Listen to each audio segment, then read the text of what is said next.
If you like the story, you can support the author on Patreon. Link is in the description. Chapter 166, Last Preparations. It's just that, I don't have any information or knowledge about open domains yet. Well, whatever, it doesn't matter much anyways. After all, open domains are kinda just an application of normal domains, so I can just learn it later and use my domain in either mode. And while I could try to forcefully learn it using my power, I don't know if it would be similar to the original. Moreover, it would probably cost a lot of energy to do so, and considering that we are only months away from the Shibuya incident, it's better to just wait and directly analyze it then. After all, even though I have a lot of reserve dream energy now, I still need a lot of it to construct the nightmare realm where all the nightmare creatures will be born and where the dream path takers will have access to after reaching the outer dream level. Moreover, the resources needed for my practice are also increasing as I grow stronger. So, I should save as much as I could. Thinking of this, Lorien shook his head as a smile appeared on his face. What am I thinking? I haven't even gotten my own domain yet and I am thinking about its applications. Tisk, whatever, I should absorb the dream seed first and switch to this path before thinking about that. Well, let's begin then. Deciding on this, Lorien finally turned his attention toward the dream path seed that was still floating atop his hand. However, just as he was about to absorb it, he suddenly remembered something that caused him to freeze in place and then facepalm. Shit! Almost forgot. I almost forgot to add the assimilation function that integrates other power systems. Right now, if a jujutsu sorcerer were to absorb this seed, there might be a conflict between their cursed technique and the one to be awakened, not to mention the conflict between the energies of both. So, I should make it assimilate whatever existing power system there is. Moreover, if there is an ability already existent, then, instead of awakening another one, it should just improve the present ability. This is also the case for cursed energy. If it exists, it should assimilate it and turn it into chaotic energy. But, thinking of energy, Lorien couldn't help but turn his attention to the source energy inside his body. This energy was born alongside his root talent and it is one of the cores of his existence. In essence, it is of a much higher level than cursed or chaotic energy. So, even though Lorien created a new power system, he won't go foolishly changing this energy into another one. However, what he'll do is let the source energy absorb the characteristics of the chaotic energy to further grow and improve. This is exactly what he did with the cursed energy when he first came to this world, and he is planning to do the same for chaotic energy. This shouldn't only be limited to my source energy, this should also be the case for any source energy awakened by any root ability. After all, with my bad memory, I might give this seed to Saigai or someone else and forget to modify it, so I should make it automatic from the beginning to avoid any future problems. Thinking of this, Lorien didn't hesitate any longer as he closed his eyes again and started using his ability, which was powered by the immense reserves of dream energy. Buzz! Twitch! Twitch! With his power operating, the dream path seed which was floating atop his hand started buzzing and twitching as it was getting altered with the aforementioned functions being added. This continued for a while until Lorien finally opened his eyes again and heaved a long sigh of relief. Now, everything should be over, nothing else to add, at least for now that is. As for the next level, God knows when I'll be able to create it. So, looking at the final version of the dream path, Lorien stood up and turned his head toward the dream tree he was resting against. Doing so, he waved his hand, causing the dream path seed to shoot towards the tree, instantly getting absorbed by it. Swish! Plop! What Lorien did just now, was turn this final version of the dream path into a sort of information and link it to the dream tree. And because right now all the dream trees in the world are connected and interlinked, this means that with just one order by Lorien, the trees could automatically create a bunch of dream path seeds and spread them everywhere. So, right now, Lorien could basically transform the world's power system whenever he wants. As for what kind of people those seeds will head towards? For this, Lorien may or may not have messed a bit with the probabilities here to give those at the bottom of the pyramid and who are suffering more chance. As for the rich and wealthy, you can't have everything going your way, right? Of course, this doesn't mean that there is no chance at all, rather, it is more linked to the beliefs of the individuals, as the more kind-hearted one is, the higher the chance of getting the dream path seed. As for the other method, that would be being a jujutsu sorcerer, as Lorien also said it, so whenever someone awakens a cursed technique, this seed will instantly find him and transform it.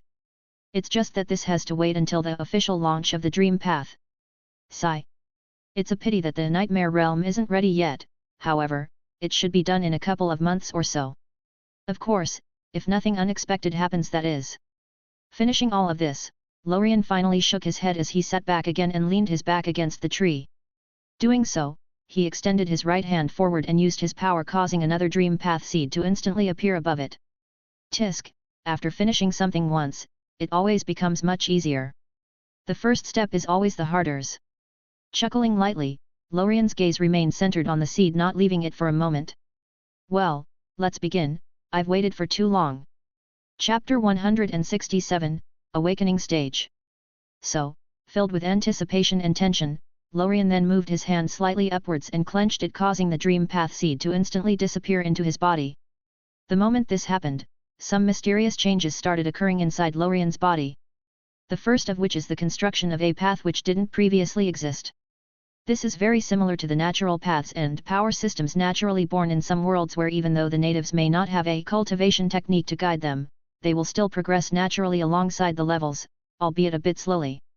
For example, if someone born in an immortal cultivation type of world were to eat some sort of treasure, they will automatically progress and break through levels even if they didn't know what the next level even is or how to reach it. This is the natural path or natural power system, which is innately existent in some worlds. The only difference between having or not having a cultivation technique in such worlds is actually how much one can hone said path, power application, characteristics, etc., and how strong he would be at the same level. It's just that there might be some restrictions at the higher levels where minimal requirements may be existent, as people need specific sequences, actions, or stability at lower levels to reach those aforementioned higher levels. This is exactly what some may call foundation. However, this still varies greatly from one world to the other, as each path has its own unique features and limits. But, as previously stated, all paths has the same goals: the evolution of the soul, body, and energy. And so, what the dream path seed did just now was construct a path which Lorien will from now on walk on. This path is as such: Awakened Inner Dream, Outer Dream. This is very different from how he previously progressed. After all, before constructing this path, Lorien tried strengthening himself in a very chaotic manner without taking any targeted approaches. However, this is not bad per se, after all, it is this chaotic approach that allowed him to reach his current level. So, even though Lorien currently walks the dream path, this doesn't mean that he gave up the others, as he still walks the martial path as a secondary system, and he still holds the power to instantly demolish the dream path and return to his chaotic state. After all, what he wanted from this dream path was a way to improve faster and to better implement his knowledge and resources, not a prison for himself. And so, with the dream path finally taking shape, its effects immediately became apparent as the second change finally ensued in Lorien's body. And this transformation is actually Lorien finally beginning to walk down the newly constructed path, starting with the awakening stage. Firstly, it began with the ability, as the first purpose of the dream path is to awaken a new one. However, because Lorien made some changes earlier, this changed from an awakening to an optimization. And this was instantly felt by Lorien, as he could sense that some mysterious power was altering his eyes, as they were the only awakened ability Lorien has other than his origin, which is unreachable. Right now, Lorien could feel that his eyes are very malleable, and if he were to spend some dream energy to push things a bit, he could most likely finally activate the past and present parts of its power. And from then on, his eyes won't only be able to look at the future but also glimpse at the present and past. However, just as he linked himself again to the immense reserves of dream energy and was about to begin, he couldn't help but hesitate. Why should I push my clairvoyance in this direction? It doesn't really help me much. After all, I can already do most things with my current one, not to mention that I am suppressing it most of the time. Being able to look at the indefinite future is already a bit boring, not to mention looking at the past and present. Just thinking about it makes me feel a bit dull. So, thinking of this, Lorien couldn't help but think of other ways he could push his ocular prowess towards a direction where it will not only be helpful but also interesting. My eyes are based on dreams with the power of time and maybe destiny as a subdivision, so I should think in those directions. Thinking of those three concepts and the possible ocular prowess that could be developed based on them, Lorien couldn't help but think of two eyes he had previously read about. The first of which is from the Nasuverse and is Miyamoto Musashi's Heavenly Eye. This is a mystic eye ability that permits the resolution of a desired result as inevitable by way of committing the entirety of the user's existence to the act of achieving the outcome. This is an ability that focuses the means to an end to a single solution, an ability that affects the restriction of all possible futures to a single outcome. This allows Musashi to release, without waste, in the most efficient path, a slice that pins down time and space, a slice that inevitably falls. In other words, this ability defines that a particular movement through a particular space at a particular time is the only permissible outcome. A perfect combination of the power of time and the reversal of cause and effect. As for the second eye, that would be the Mijiko, Nanamiya Yasuri's eyes from the Katanagatari verse. Those eyes allow her to copy any technique, movement, and strength that she sees. If she sees a technique once, she can imitate it, and if she sees it twice, she can master it. Moreover, this copying ability also applies to inherent characteristics, and bloodlines. This is very similar to how Lorien copies abilities and is partially doable using the powers of time, destiny, and dreams, as those three concepts are very helpful if used to learn stuff and gain knowledge. Chapter 168, A Hidden Gaze. Thinking of those two ocular powers, Lorien couldn't help but feel excited as both of them are very useful to him. The first will allow him to face those who have the power of destiny and time and not be constrained by them, and the second will allow him to quickly advance his power and knowledge without having to study and analyze things as slowly as he did before. So, with his eyes filled with enthusiasm, he immediately began thinking of ways to copy them, or at least replicate some of their characteristics and adapt them to his own situation. After all, he doesn't need or want a carbon copy of those abilities, as that would be very constricting. All he requires of them is to be helpful and possess the potential for improvement. He wants an ability that will not only be helpful now but also in the future. So, with his brain working overtime, Lorien started thinking out loud. For the Heavenly Eye, its abilities could be simulated using my clairvoyance to look at all the possible futures, then, I can use my reality-altering power to realize the one I choose. It could also be used to eliminate unwanted futures, which will be great for defensive purposes.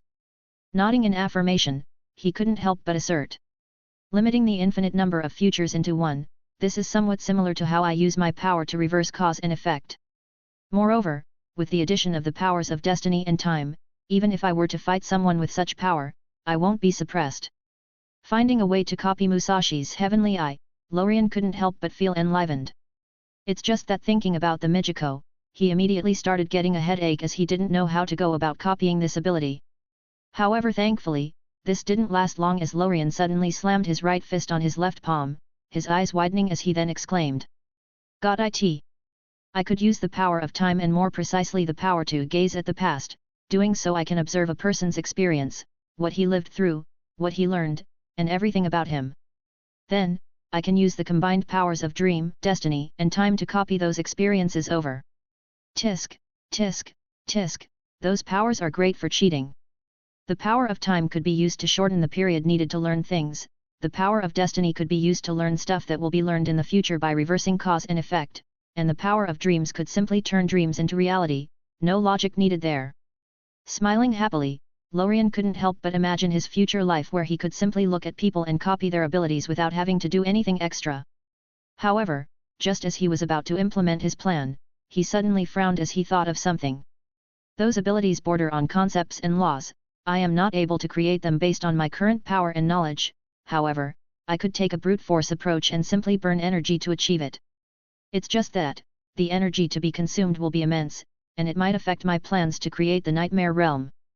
The moment he thought of this, Lorien's enthusiasm dwindled a bit, however, it was soon lit up again as his eyes were filled with resolve and decisiveness. "I can't suppress the transformation any longer, or else I will simply lose this opportunity. The Nightmare Realm could be created later on. Moreover, luck and things like that are nothing but external things, their importance can't compare to that of strengthening my own power. So, I should improve my own power, then, I'll think of over things." Deciding on this, Lorien didn't hesitate for a moment as he immediately began implementing his plan, causing the reserves of dream energy to start getting consumed at an incredible rate. However, Lorien wasn't that worried about this. After all, things such as dream energy are renewable resources.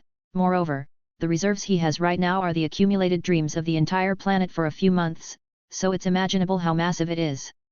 If this amount of energy isn't enough to optimize my eyes, then I don't know what is. Well, whatever, time to focus. I just hope things go as planned. Huff. Heaving a long sigh, Lorien focused his full attention on the ongoing transformation as he tried his best to guide it. However, unbeknown to him, a couple of meters from where he was sitting, someone was standing there observing his actions in silence. It appears that even with Lorien's current power and the existence of his divine sense, he wasn't able to feel this individual's presence. Even Lorien's ability to directly sense reality itself was useless in this case, it was as if they weren't even there. It's just that thankfully for him, it appears that this person held no malice towards Lorien, rather, it was quite the opposite. Caei. Giving off a long sigh, the beautiful woman dressed in a gorgeous black dress couldn't help but touch her chin as she started thinking. This guy grew quite fast, moreover, this power system he created is totally interesting. With some improvements and with the addition of another level, this would be a viable addition to the war. It's just a pity that it is still in its infancy right now, otherwise, I would have asked him for a copy. Shaking her head, she pushed the loose strands of her long red hair behind her ear as her golden eyes suddenly focused.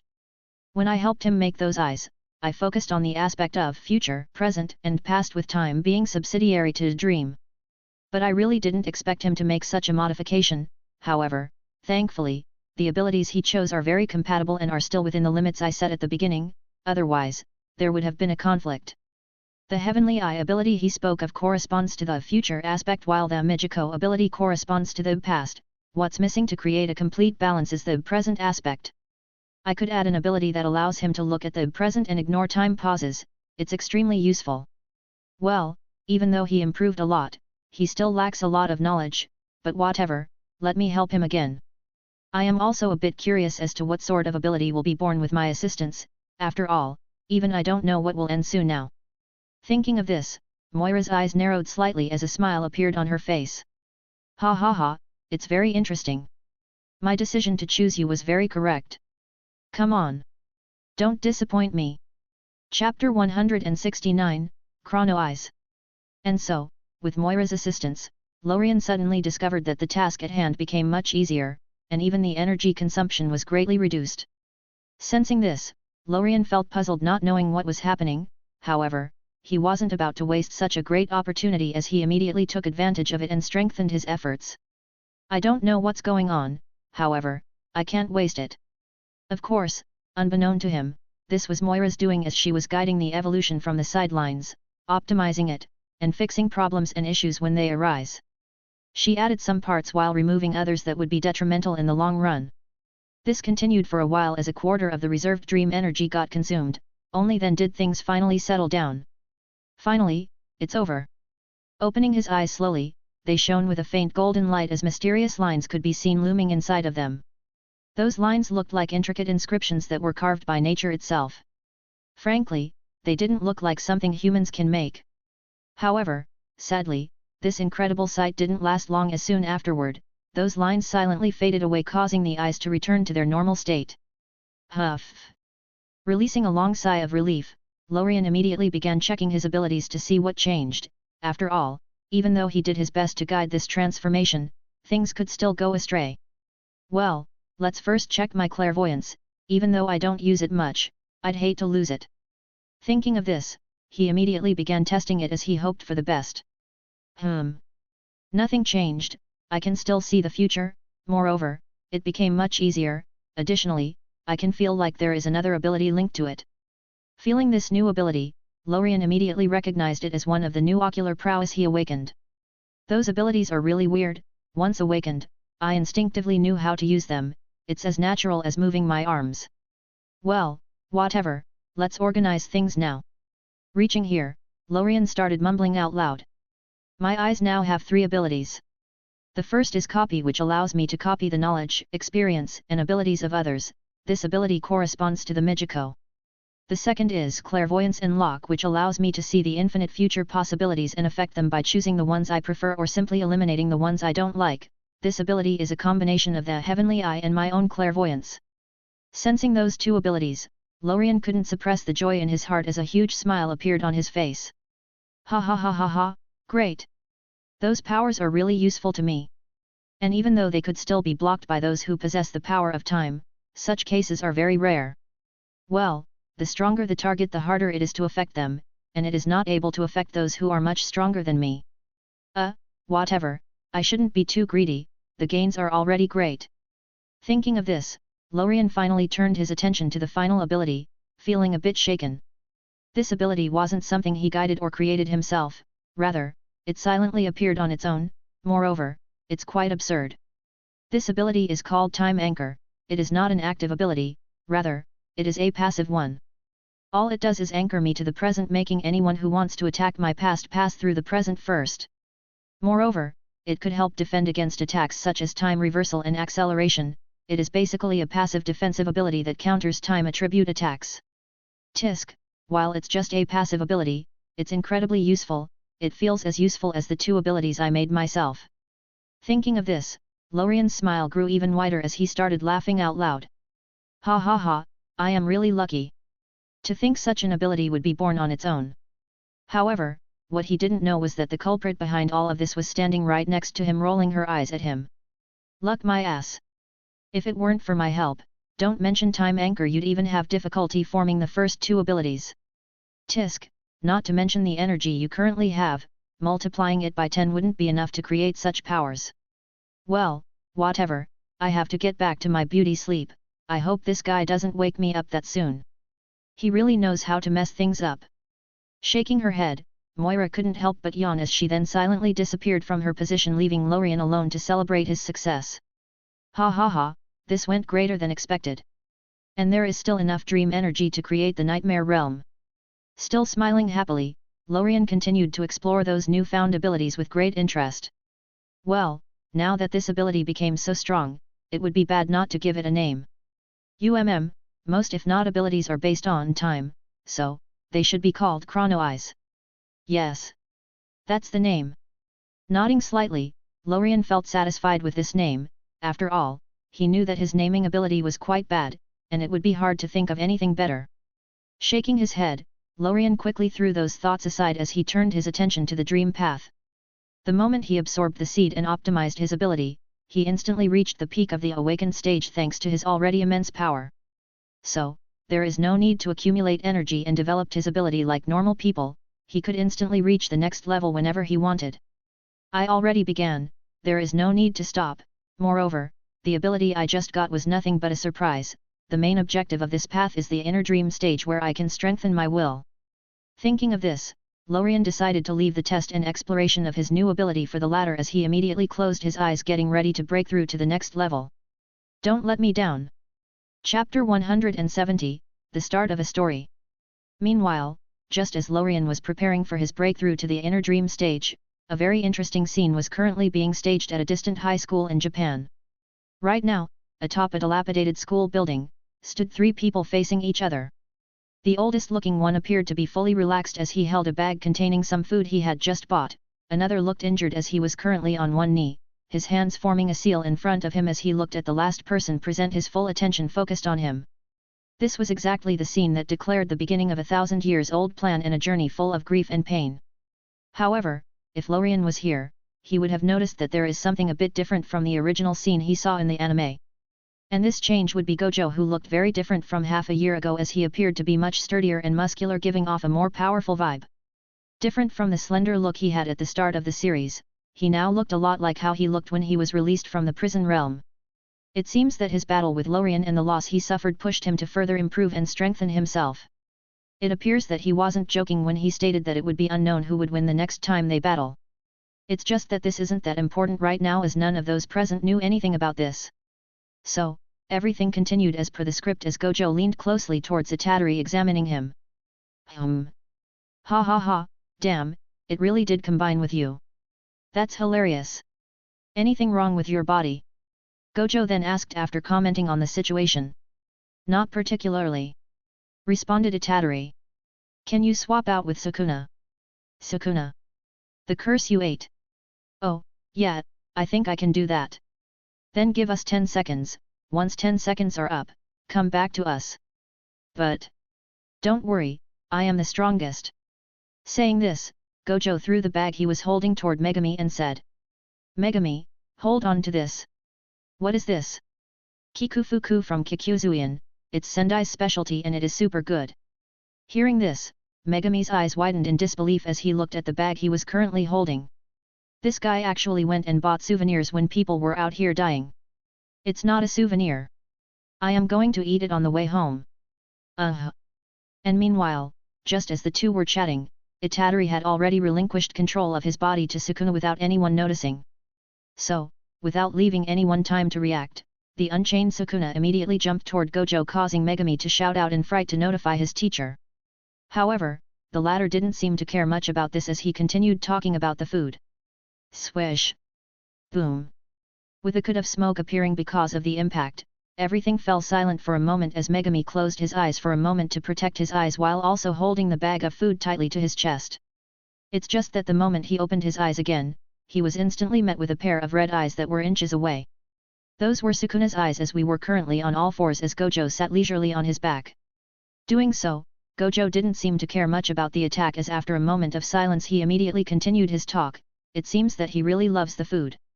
However, Sukuna didn't appear to have the same interest as him as after realizing what happened, he immediately jumped back to his feet attacking Gojo again. Swish! Bang! Bang! Boom! This close quarters combat continued for a couple more seconds as Sukuna, who was currently at his weakest, was being toyed with. Even the strongest punch he could release at the moment didn't do much as Gojo just stood there with limitless passively surrounding him. And so, under Sukuna's surprised eyes, Gojo just smiled at him and started counting down.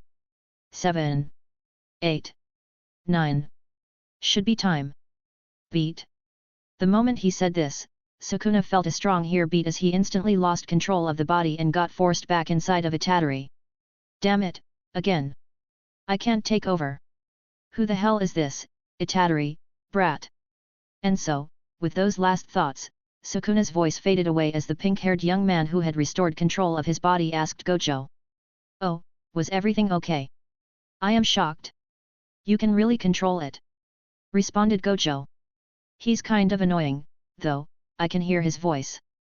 Said Itadori as he lightly slapped the side of his head. That's a miracle, that's all he's doing. Said Gojo while walking towards the young man. Seeing this, Itadori looked at Gojo in confusion just to get tapped in the forehead before he could react, causing him to lose consciousness. However, thankfully, Gojo immediately caught him before he could fall to the ground. It's just that seeing this, Megami couldn't help but feel a bit worried, not knowing what his teacher was up to, so he couldn't help but ask. What did you do? Knocked him out?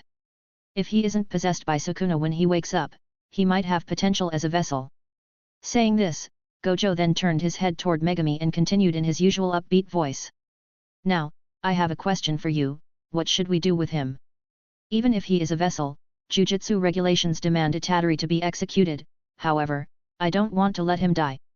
Your personal feelings? Yes, please do something about this. Ha ha ha, now it's a request from a precious student, leave it to me. Saying this, Gojo gave a thumbs up to Megami indicating that everything was okay, moreover, he himself is very interested in Sukuna after hearing what Lorien said about him. The strongest of the old era. Ha ha ha, it's hilarious. I won't lose. Well, it seems that I am going to get a headache with those higher UPS later on. With Lorien's plan it appears that their existence isn't that important anymore, so I can deal with them. Thinking of this, Gojo's eyes couldn't help but narrow as a smirk appeared on his face. They better not give me a reason to. Chapter 171, Kenjaku. It's so hot I can barely breathe, it even reached 45°C today, probably higher in my room, crying face. Anyway, time for business. So, before starting the chapter, I'd like to thank our new Patreon Isaiah MAN123 for his support. It's greatly appreciated, laughing face. Chapter start. However, this wasn't the only notable thing that was happening right now, as in some distant corner of Japan, a hidden figure was meticulously drawing up his plan. This figure is that of a slim and tall man with long black hair partially tied up behind his head while the rest is draped down his back. Sporting a gold-colored keizaya garment over black yukata robes, his monk attire is completed with white tabi socks and zori sandals. If anyone from Jujutsu High were to meet him, they'll instantly recognize this figure as Geto. It's just that if they were to focus more closely, they'll notice something different, as Geto now has a huge extra scar on his forehead. It was as if he had an impromptu brain surgery. And that is indeed somewhat the case, as right now, even though the body is that of Geto, the one controlling it isn't. Instead, it is the one known as history's evilest sorcerer in Jujutsu history. This is an ancient sorcerer who pursues the goal of evolving humanity via cursed energy, which is actually something in common with a lot of other people in this world, it's just that the way he goes about doing it is very unscrupulous. However, it is this devious and underhanded nature that allowed him to reach his current position, otherwise, he would have died ages ago. And speaking of dying, Kenjaku is actually very lucky as he had unknowably escaped death when he was taking over this body. This is of course because of Lorien, who let things develop normally and didn't intervene to stop Kenjaku from doing so despite being present at the time. Frankly, when this happened, Lorien felt a bit conflicted between catching Kenjaku right there and then, and letting things develop normally in a predictable manner. It's just that after thinking about it for a while, he still decided to let him go as he wanted to analyze this ancient sorcerer's open domain. However, that needed to be in the right time and space. Of course, all of this happened before Lorien gained the copy ability of the Chrono Eyes, otherwise, he would have instantly copied it and been done with it. However, Kenjaku himself had no idea about this as he felt proud of himself after tricking everyone and gaining a very important ability. Anyhow, this doesn't matter much as none of the relevant figures actually cared or thought about this. For example, right now, Kenjaku is still hidden in a luxurious house scheming for his big plan, trying to piece everything together. It's just that different from his usual composed and calm demeanor, Kenjaku looked rather tense with anxiety written all over his face. Unconsciously biting his finger as a reflex, some sweat appeared on Kenjaku's forehead as he tried to think of a solution for the huge problem he was currently facing. One of the key cogs to my plan disappeared and I don't know if he was just captured or exorcised. The last time Mahito was seen was when he was being hunted down by Yuki, and from what I gathered she just sealed him and took him away. But this isn't the main issue as I still have ways to replace Mahito's curse technique. Even though they may not be as perfect, they will suffice. The real problem is actually the guy who defeated Gojo and who Yuki seems to be allied with. Now, to start the plan, not only do I have to deal with Gojo, but also this guy. Thinking of this, Kenjaku couldn't help but feel a bit frustrated. After all, planning to deal with Gojo alone took a lot of effort, pain, and luck. Even his taking over this body is partially related to that. However, dealing with Lorien, who was able to defeat Gojo, is much more difficult. After all, Kenjaku basically knows nothing about the guy. All of this made it so that Kenjaku is not able to take a targeted approach as he did with Gojo. So, after thinking about it for a while longer, Kenjaku soon gave up, releasing a long sigh full of exhaustion. Sigh. I should focus on restoring Sukuna to his full power, that way, I'll have a strong combat power on my side. Moreover, I don't have to worry about him attacking me because of the binding vow. However, I must deal with one of those two before then, otherwise, even Sukuna will have difficulties fighting them 2-on-1, I should make it a series of 1-on-1s. Deciding on this, Kenjaku finally nodded, reaffirming his own thoughts. That's all I can do for now. So, I should continue with things as planned, sealing Gojo, and only leaving the other guy around. From there, it's Sukuna's problem, not mine. Finally organizing everything, Kenjaku couldn't help but laugh out loud as he felt that a burden was thrown off his chest. Ha ha ha, this is actually more interesting. Much better than the previous predictable state. Interesting, interesting. However, while Kenjaku was currently laughing happily, he didn't realize that most of his plans were very flawed. After all, the moment Sukuna meets Lorien in a real life and death battle, Sukuna stands practically no chance of survival unless Lorien wants to play around. Otherwise, no amount of cursed techniques and domains would be enough to counteract a reality warper at full power. However, Kenjaku isn't to be blamed for this as this was an information gap that is impossible to fill even with his huge experience and knowledge. It's just that unknowably, this small gap will cost him everything in the future. Chapter 172, Inner Dream World. Yet, when looking back to Lorien, he didn't really seem to care about any of this nor about being the target of Kenjaku's plan. After all, if he did, he wouldn't have let him go in the first place. Moreover, he had much more important things to care about right now as he was still getting ready to break through to the inner dream stage. There is no need to linger in the awakened stage any longer. I have already studied this level and there is no need to further analyze it. Even though I had only stayed in it for a brief period of time, I have already gained a lot. This level exists to let people awaken their powers or optimize their already existent ones and to let them hone their energy and powers until they reach the minimum requirement for the inner dream stage. For the awakening, I have greatly improved my visual prowess, and as for the minimum requirement, I have long gone past this prerequisite. Alright then, it's time to move on. Making his decision, Lorien didn't hesitate any longer as he immediately mobilized his power to break through the inner dream stage. Buzz. Swish. Doing so, Lorien suddenly felt a wave of mysterious power wash over his body, causing all of his power and existence to briefly get linked. However, before Lorien could study this brief temporary occurrence any further, he suddenly felt something appear in his body as his vision then abruptly darkened. Reacting quickly, Lorien's body shook slightly as he suddenly found himself in an unfamiliar yet also weirdly familiar environment. Looking around, he suppressed those complex feelings as he slowly started analyzing his surroundings. To be frank, Lorien wasn't actually that surprised by what had just happened, even though he had been abruptly teleported from his original position under the Tree of Dreams to this mysterious realm. After all, when he designed this path, he made it so that it involved being inside one's own inner dream world and battling one's own demons/fears there. So, without having to think much about it, he instantly deduced that this was his own inner world. A dream world constructed with a normal dream world as a basis, combined with Lorien's own mental mindscape, his knowledge about domains, and his own powers and abilities. As for the brief linkage that had just happened, it probably had something to do with the creation of this inner world, as it is based on all of Lorien's aspects. However, even if he knew all of this, it still didn't prevent him from feeling curious about this place, rather, it fueled his interest even further. So, looking around and sensing the place using the mysterious connection he had with it, Lorien approximated the size of this small world that sits between the border of dream and reality to be around 4,269 meters in radius. Moreover, this realm appears to be spherical in shape, taking the form of a flying island in the void, no different from how flat earthers perceive the world. However, just as Lorien was about to continue his observations, he suddenly stopped as he noted the size of this dream world. 4,269 meters. Isn't this the same range as my current divine sense? Indeed, after such a long period of time, Lorien's divine sense increased greatly, reaching the 4,269 meters radius. Interesting, so this inner world is actually the same size as my perception range. Realizing this, a smile couldn't help but appear on Lorien's face as he thought of the consequences. Does this also mean that when I reach the outer dream stage I'll be able to alter things however I like within my range of perception? Ha ha ha ha, this is great. But now that I think of it, my divine sense is based on my soul, and so is the inner world, so it is understandable that they are somewhat linked. As for all the other powers used to create the realm, they are most likely used to create and stabilize it, not expand it. Quickly linking things together, Lorien took a deep breath as he then threw these thoughts aside and continued observing the place. The first thing that caught his attention was the atmosphere of this realm, as everything felt dreamy.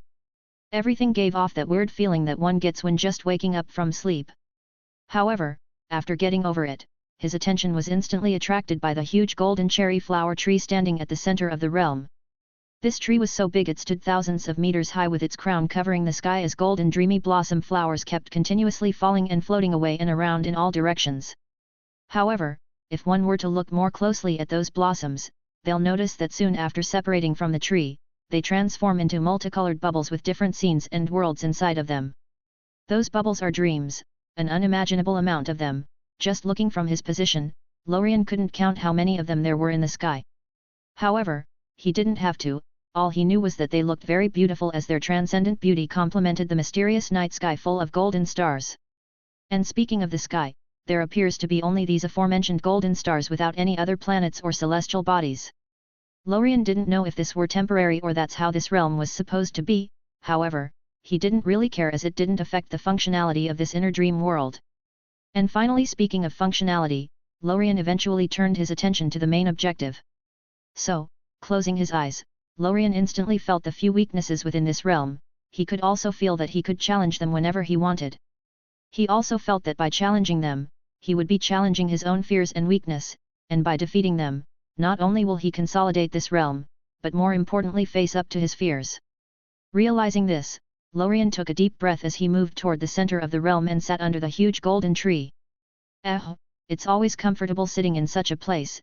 Even before starting my journey I liked sitting in nature. This is a force of habit, I guess. Well, whatever, let's leave this for later, it's time for the true challenge. Let's begin. Chapter 173, 100 Deaths. Closing his eyes again, Lorien then followed a mysterious connection and made contact with one of the weaknesses he perceived to be the smallest. After all, before moving to the bigger ones, he wanted to first test the water. Haste makes waste, we have to be calm, stable, and steady. Swish. Shake. Shake. But, the moment Lorien made contact with it, he instantly felt the dream realm quake slightly as a small vibration swept through it. However, before he could react and assess the situation, he suddenly felt the realm darken as he then found himself teleport to another location once again. It's just that this time, he didn't have to think much or analyze his situation as he instantly recognized where he currently was. Moreover, the moment he did, a wave of complex emotions wash over him.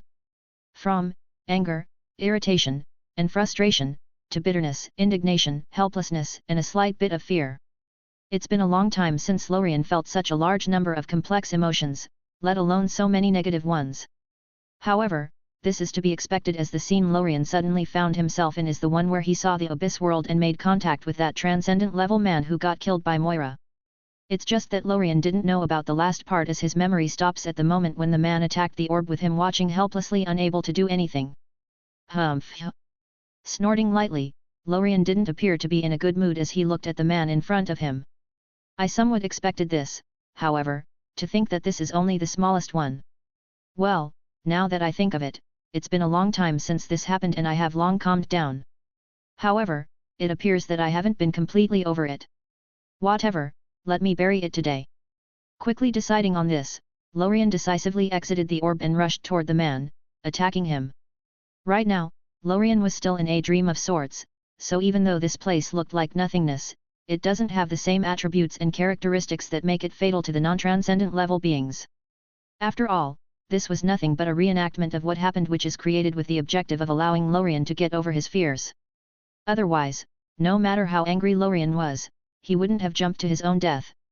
However, Lorien didn't have any time to think deeply about this as he was currently about to face a great surprise. Swish!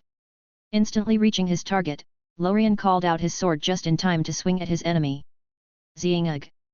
Leaving a trail of multicolored light behind it, the swords contained all of Lorien's power as he didn't hold back anything. However, under his eyes that were quickly filling with disbelief, Lorien bore witness as his attack was easily evaded by his enemy who then backhanded him. Boom!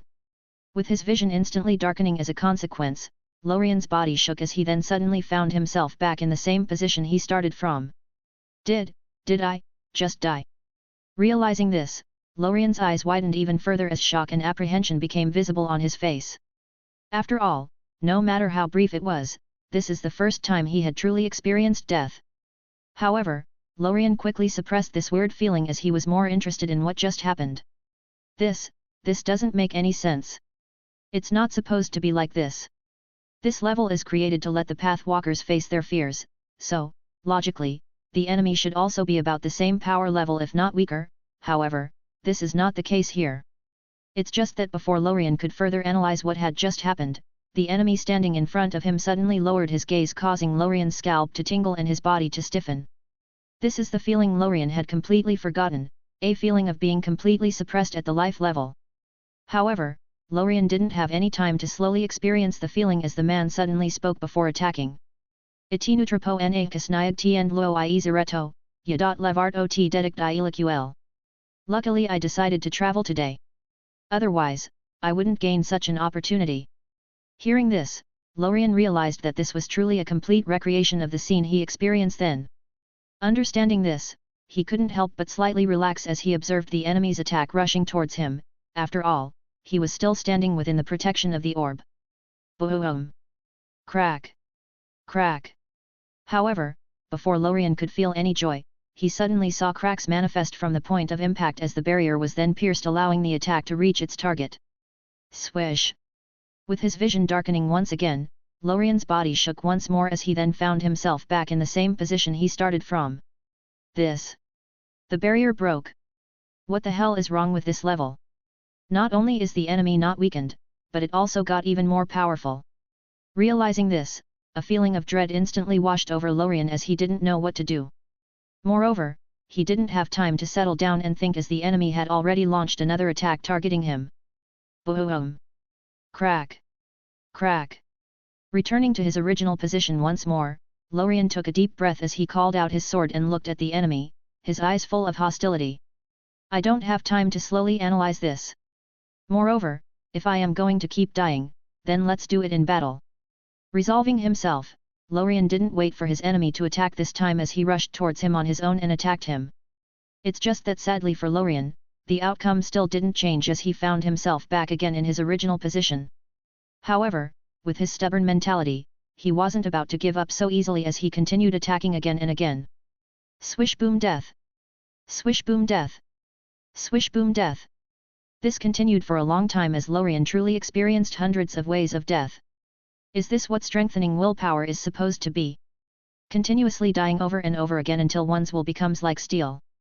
This is a good way I suppose, however, I don't think this will allow me to cross my fears, if anything, this will only deepen it. Swish boom death! Swish boom death! Getting killed a couple more times in the brief period of time he was thinking, Lorien couldn't help but feel exhausted as even after trying everything, he still couldn't find a way. What am I supposed to do? Chapter 174, Acceptance. Swish death again! Swish death again! Swish death again! Honestly, by now, Lorien didn't know how many times he had died and how long he has been here. After all, time doesn't make much sense in such a dream realm, calling it chaotic would be an understatement. However, if there is something Lorien is truly grateful for in this experience, it would be that there is a huge difference in the power level between him and his opponent which caused all of his deaths to be instantaneous. This made it so that Lorien didn't have to experience much pain, the only feeling he had to cope with was death's embrace each time he died.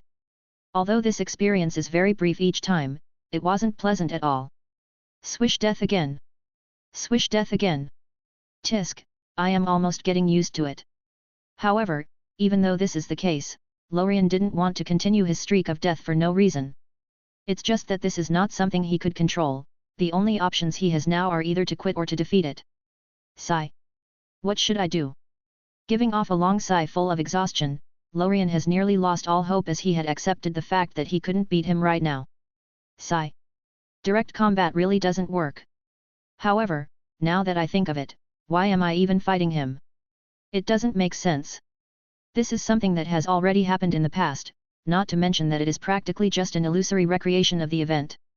Beating him won't do me any good, even if I were to win, all I'll be doing is tricking and lying to myself. Thinking of this as he died a couple more times in the process, the complex emotions that Lorien was feeling suddenly diminished and started fading away. And with their disappearance, a burst of clarity and a bit of indifference suddenly hit Lorien, causing him to feel enlightened. This event is something of the past, it has nothing to do with the present. Trying to alter past events is nothing but a fool's errand. The only impact such a thing should have is a cause, and what I have to do is to accept this cause and improve myself so I can alter the effect. The more Lorien thought about it, the clearer his head became. So that's how it is, this was never a battle of force, was it? However, this is to be expected, after all, the main objective of this level is to improve the will and mentality. Realizing this just in time to be resurrected again in the initial position, Lorien raised his head and looked indifferently at the opponent in front of him. Right now, Lorien's eyes were devoid of any emotions, it was as if he was looking at an ordinary stone, not a being who could easily kill him. However, this wasn't of any concern to the man who was standing in front of Lorien as he continued following the script and spoke. Itinutrapo na kasniag tien lo I izareto, yadot levart ot dedict ieliqul. Luckily I decided to travel today. Otherwise, I wouldn't gain such an opportunity. Saying this, the man then raised his hand again and attacked Lorien. However, seeing this, Lorien didn't try anything, rather, he just looked at the attack indifferently. Swish boom death! Dying again as a consequence, Lorien appeared again in the original position completely unharmed as expected. However, after appearing, a small smile silently appeared on his face as he closed his eyes and opened his arms wide as if hugging the air. It got reduced. I can feel it, this small realm weakened slightly this time, which means that this weakness and fear is also disappearing. Sensing this, the slight smile on Lorien's face grew wider as he knew that his thoughts were correct. So that's how it is. This isn't about defeating fear, it is about being able to calmly face it, and then gracefully accepting it. Acceptance, hey. Well, now that I think of it, that is indeed true. If one wants to grow, and defeat their fears, they first have to be able to face it, fully accept this emotion, and then understand it. If one wants to move forward towards a brighter future, one has to first accept and come to terms with their past. Only by following such a process can a person improve. Blindly fighting emotion may seem courageous, but it was never the solution. If I were to describe it, it is nothing but a caveman's method. Accept the past, face the present, and look up to the future. Understanding this, Lorien felt enlightened as he completely let go of the negative emotions he was holding. Doing so, he just continued smiling as he got continuously attacked and killed by the man in front of him. Swish death again. Swish death again. Swish death again. However, different from before, Lorien completely kept his calm, not looking bothered at all. Instead, he felt better than ever. He felt completely liberated. Why worry about the past? Why worry about things that can't be changed? Continuously gaining insight with each time he died, Lorien could feel that this realm composed of negative emotions was quickly weakening. If things continued at this rate, it wouldn't take long for Lorien to completely end this trial. Swish death again. Swish death again. And indeed, it was as he expected, as just a couple of minutes later, and with a last attack landing on Lorien, the realm he was in suddenly shattered and merged with the inner dream world. Crack! Crack! Swish! The moment this happened, Lorien instantly found himself back inside the inner dream world, standing right under the towering golden dream tree. Sigh. It seems that it's finally over. However, Lorien didn't have much time to think about this, as he felt this world get strengthened and consolidated following the disappearance of the weakness he had just battled. Moreover, Lorien also felt that some other mysterious changes happened to this realm, it's just that he couldn't put his fingers on it. Wait. This is Chapter 175, Future. Looking around, Lorien's eyes widened as he witnessed one of the most beautiful sights he's ever seen in his life. Right now, with the towering dream tree as the center, waves of golden flowers suddenly bloomed in all directions, filling the previously barren green field. Only now did Lorien realize that the changes that happened weren't only from a structural level, but also an aesthetic one. Bloom. As the flowers continued to bloom, it didn't take long for them to completely cover this inner dream world. Rotating in place as he watched the place with glee, there were golden flowers as far as the eye could see. Moreover, those flowers didn't just stay in place, rather, they swayed back and forth with the gentle breeze coming from the unknown, as some of them even left the ground and floated in the air alongside the golden dream tree leaves and the mystic multicolored dream bubbles. Beautiful. Feeling mesmerized, Lorien couldn't help but look around once more to admire the view before calming down again. Beating one weakness did this. I wonder what will happen after I deal with all of them. It's just that this is not time for this, I should continue my work. Moreover, now that I have understood some things, this should be a bit easier. Deciding on this, Lorien gave one last look around before reluctantly sitting down and turning his attention to the other weaknesses. Which one should I choose? Well, there isn't any danger anyways, so I should choose a bigger one this time. Moreover, looking more closely at the remaining weaknesses, Lorien also noticed that there are other ones that disappeared alongside the one he had just conquered.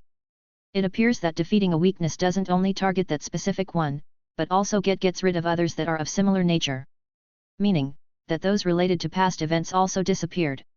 Realizing this, Lorien immediately turned his head towards the two biggest ones. This means that if I defeat those ones, I'll remove most of the others. Thinking of this, he instantly decided to choose them. Alright then, it's decided, let's start with this one first and leave the other next. Determining this, Lorien immediately selected said shortcoming based on its strength. Swish! The moment he did so, the scenery around him changed again as he suddenly found himself in another place. Tisk, even though I know that this is fake, it is still very fascinating. Looking around, Lorien couldn't help but admire this illusion. No. It can't be called an illusion. After all, this is a realm standing between dreams and reality and is based in essence on the power of dreams, so everything here is somewhat real. Well, that's also not completely true, as it is based on the fears and shortcomings of the user. It's truly a very weird place. Shaking his head, Lorien decided not to think about it any longer as it wasn't of any use. Alright then, where am I? Focusing again on the objective at hand, Lorien started looking around, observing the place and trying to find clues that may link it to any past events he previously faced. Hey! This is actually nothingness. With a quick glance, Lorien instantly recognized where he was. After all, this place is very memorable. It's just that the moment he realized this, a bad premonition couldn't help but appear in his heart. Why is it this place? Other than my bad experience with that guy, nothing bad happened to me there. Instead, the rest of my travels were rather perfect as I very much enjoyed the silence and atmosphere there. Thinking of this, Lorien immediately started looking harder for clues, trying to see if he had missed anything.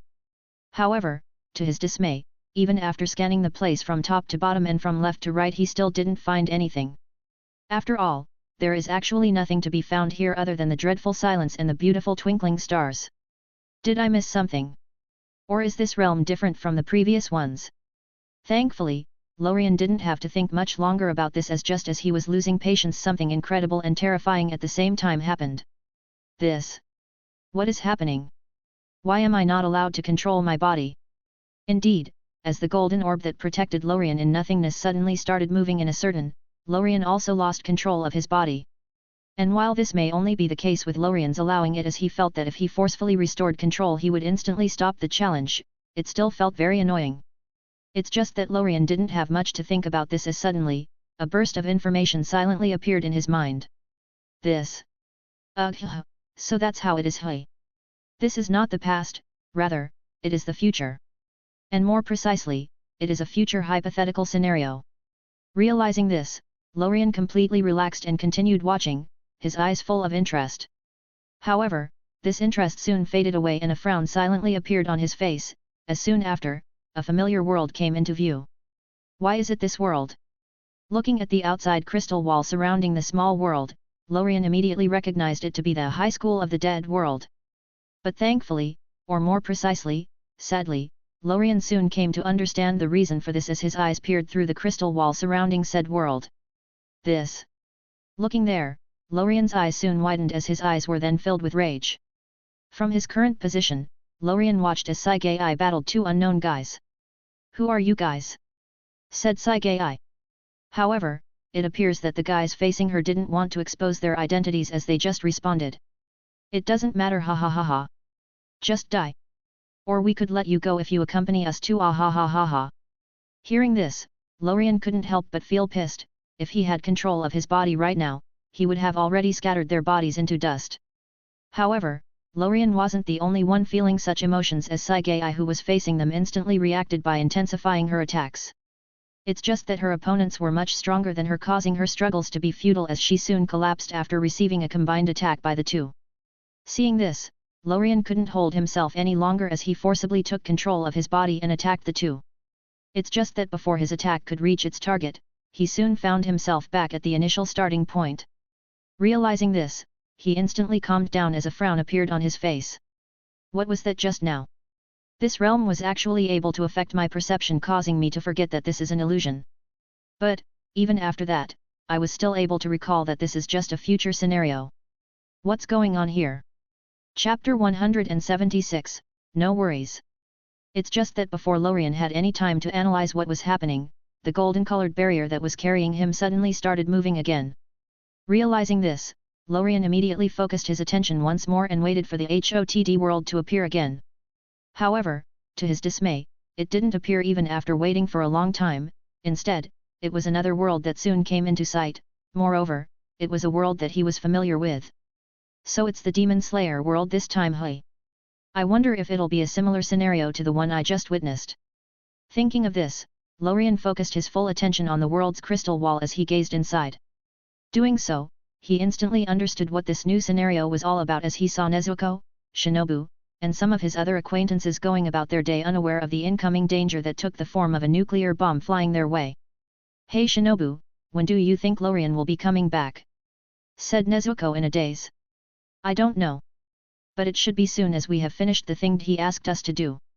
"I hope so, I really miss him." Yet. However, just as Shinobu was about to finish her reply, Nezuko seemed to feel something as she suddenly raised her head and looked towards the sky. "Hey? What is that?"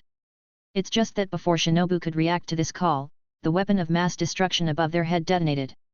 Boom! In an instant, a blistering fireball emerged as the expanding sphere of searing heat consumed everything in its path. The once peaceful surroundings were instantly transformed into a realm of scorching chaos as the air itself ignited.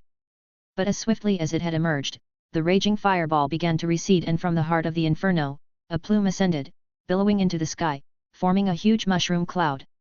Witnessing this, negative emotions such as anger, and regret silently emerged in Lorien's heart, pushing him to forcefully take control of his body and act as to save them. After all, in such a situation their souls would still be present. Right now, Lorien completely ignored the fact that this is an illusion, as this realm is actively affecting him, causing him to forget it once more. However, he still didn't forget that this is just a future scenario. It's just that this knowledge wasn't enough to stop Lorien, who forget about the prior fact. So, with nothing stopping him, he immediately restored control of his body and acted just to instantly find himself back in the initial position. Realizing this, Lorien's face reddened slightly in embarrassment as he fell for the same trick twice. This effect is truly annoying.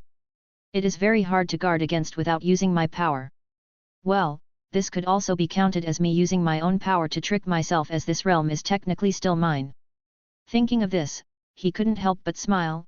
However, he then shook his head as the golden-colored barrier started moving again.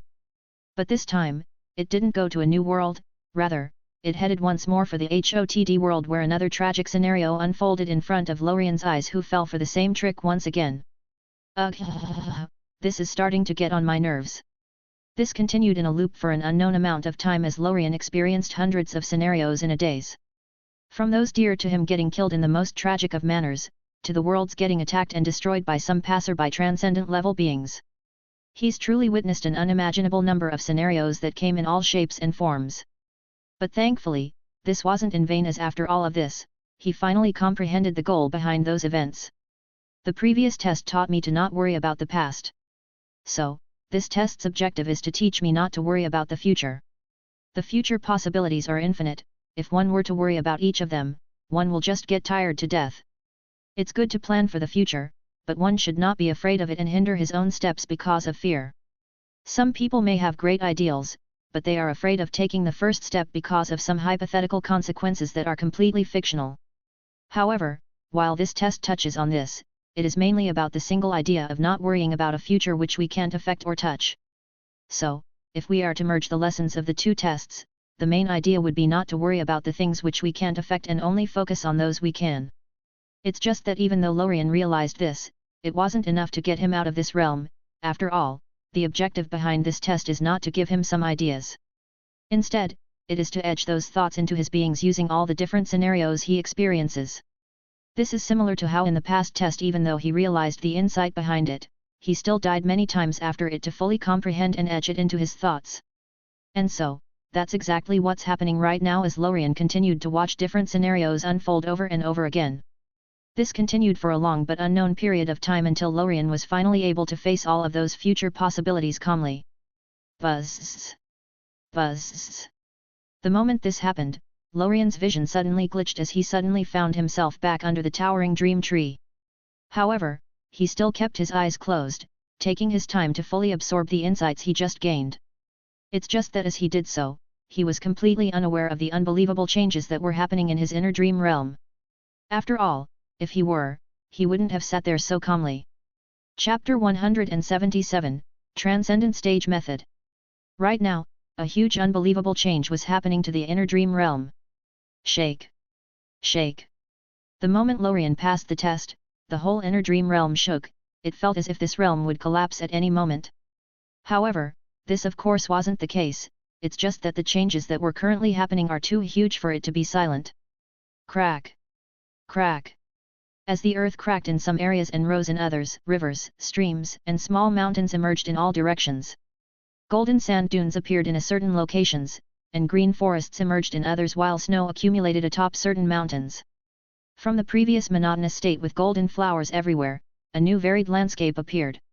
Right now, this small 4,269 meters sized realm looked like a small complete world instead of a normal domain. With a quick glance, one can easily observe all the elements that constitute a normal world. However, those weren't the biggest changes that happened, because if we were to look up, we'll quickly notice two large objects that silently appeared in the golden dotted sky, high above the atmosphere. Those two celestial bodies were juxtaposed against each other, rotating in sync at the highest extremes of the realm. Now, the night sky above the realm finally had its sun and moon, and with their appearance, the realm became more solid than ever. It was as if one of the largest puzzle pieces was finally filled. Rotating at a very slow pace with the golden dream tree as the center, they caused half of the realm to be dark, representing the night, while the other half was bright, representing the day. Right now, this realm looked more and more like the Earth as those flat earthers perceived it. Moreover, with their appearance, a large number of dream bubbles that were floating in the air silently disappeared, or more precisely, they were getting absorbed by those two celestial bodies. However, it appears that the transformation isn't fully complete, as even with this happening in a continuous manner without any sign of it stopping, those two celestial bodies still looked a bit transparent. It seems that this test alone wasn't enough to fully manifest them. For this, Lorien might need to finish facing the remaining fears.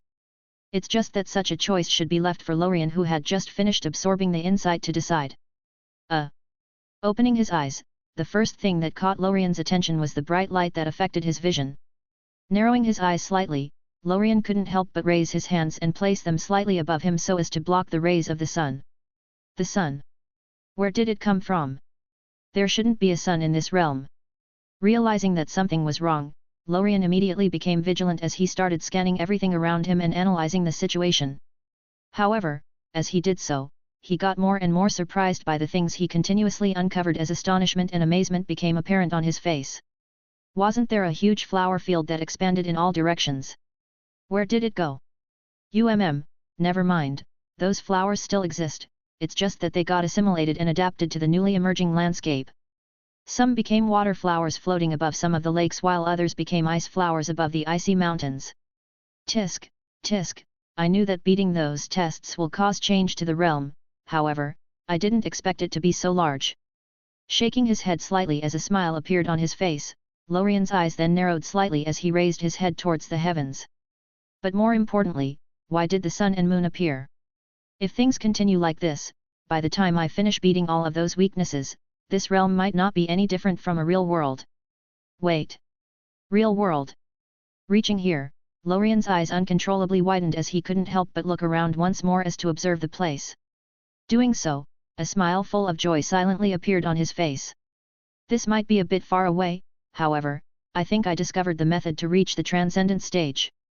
The stages of the dream path are inner dream, where an inner illusory realm that is based on a person's consciousness and power is born and then slowly consolidated.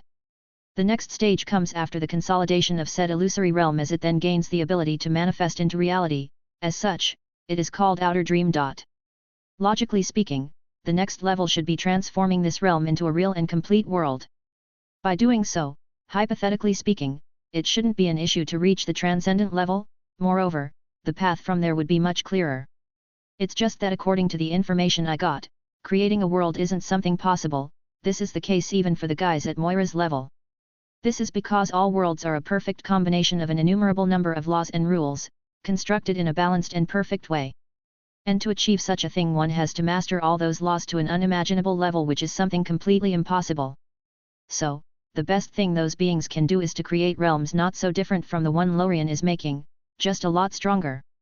As such, all the worlds in nothingness are naturally born and there aren't any artificial ones. It is as if such a thing is a taboo. However, I think that there might be a loophole somewhere. Thinking of this, Lorien couldn't help but think about Moira, the one who gave him the information in the first place. I should ask here for more information when I have the opportunity, however, I should focus on the things at hand for now.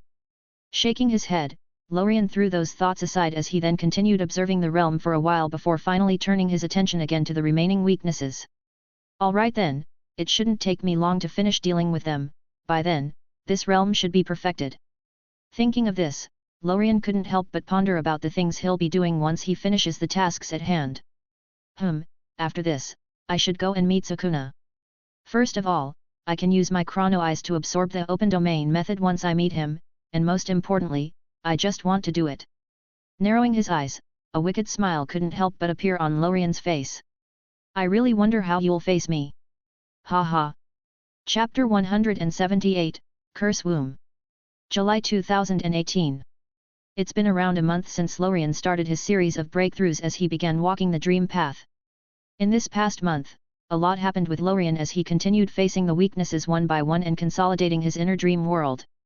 By now, the inner dream world had improved drastically from a structural point of view as it got more and more complete. It's just that, after the appearance of the sun and moon, there weren't any other significant changes, with the only noticeable one being the consolidation of the already existing elements. And right now, Lorien is finally reaching the end as there are only a few weird weaknesses left for him to face. However, it is unknown when he'll truly finish challenging them. After all, this depends on how weird those weaknesses are, how fast Lorien is able to adapt, and how time chooses to act in the inner dream world. So, he might be able to finish them in a second, or maybe in a year. However, Lorien wasn't the only one who was currently facing challenges, as the new first years at Jujutsu High School are now facing the biggest danger they have ever encountered since becoming sorcerers. Drib. Drib. Drib. Eshuyu Juvenile Detention Center, West Tokyo City. Standing under the rain, Kiyotaka Ijishi, the assistant director at Tokyo Jujutsu High, spoke calmly, explaining the situation. Our window verified the curse womb 3 hours ago. Once 90% were successfully evacuated, they made the call to seal off the center.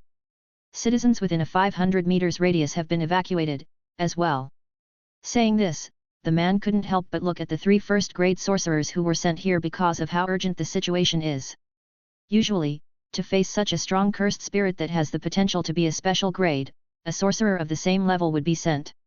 Unfortunately, in this business, there is a constant lack of manpower, causing sorcerers to undertake missions beyond their power.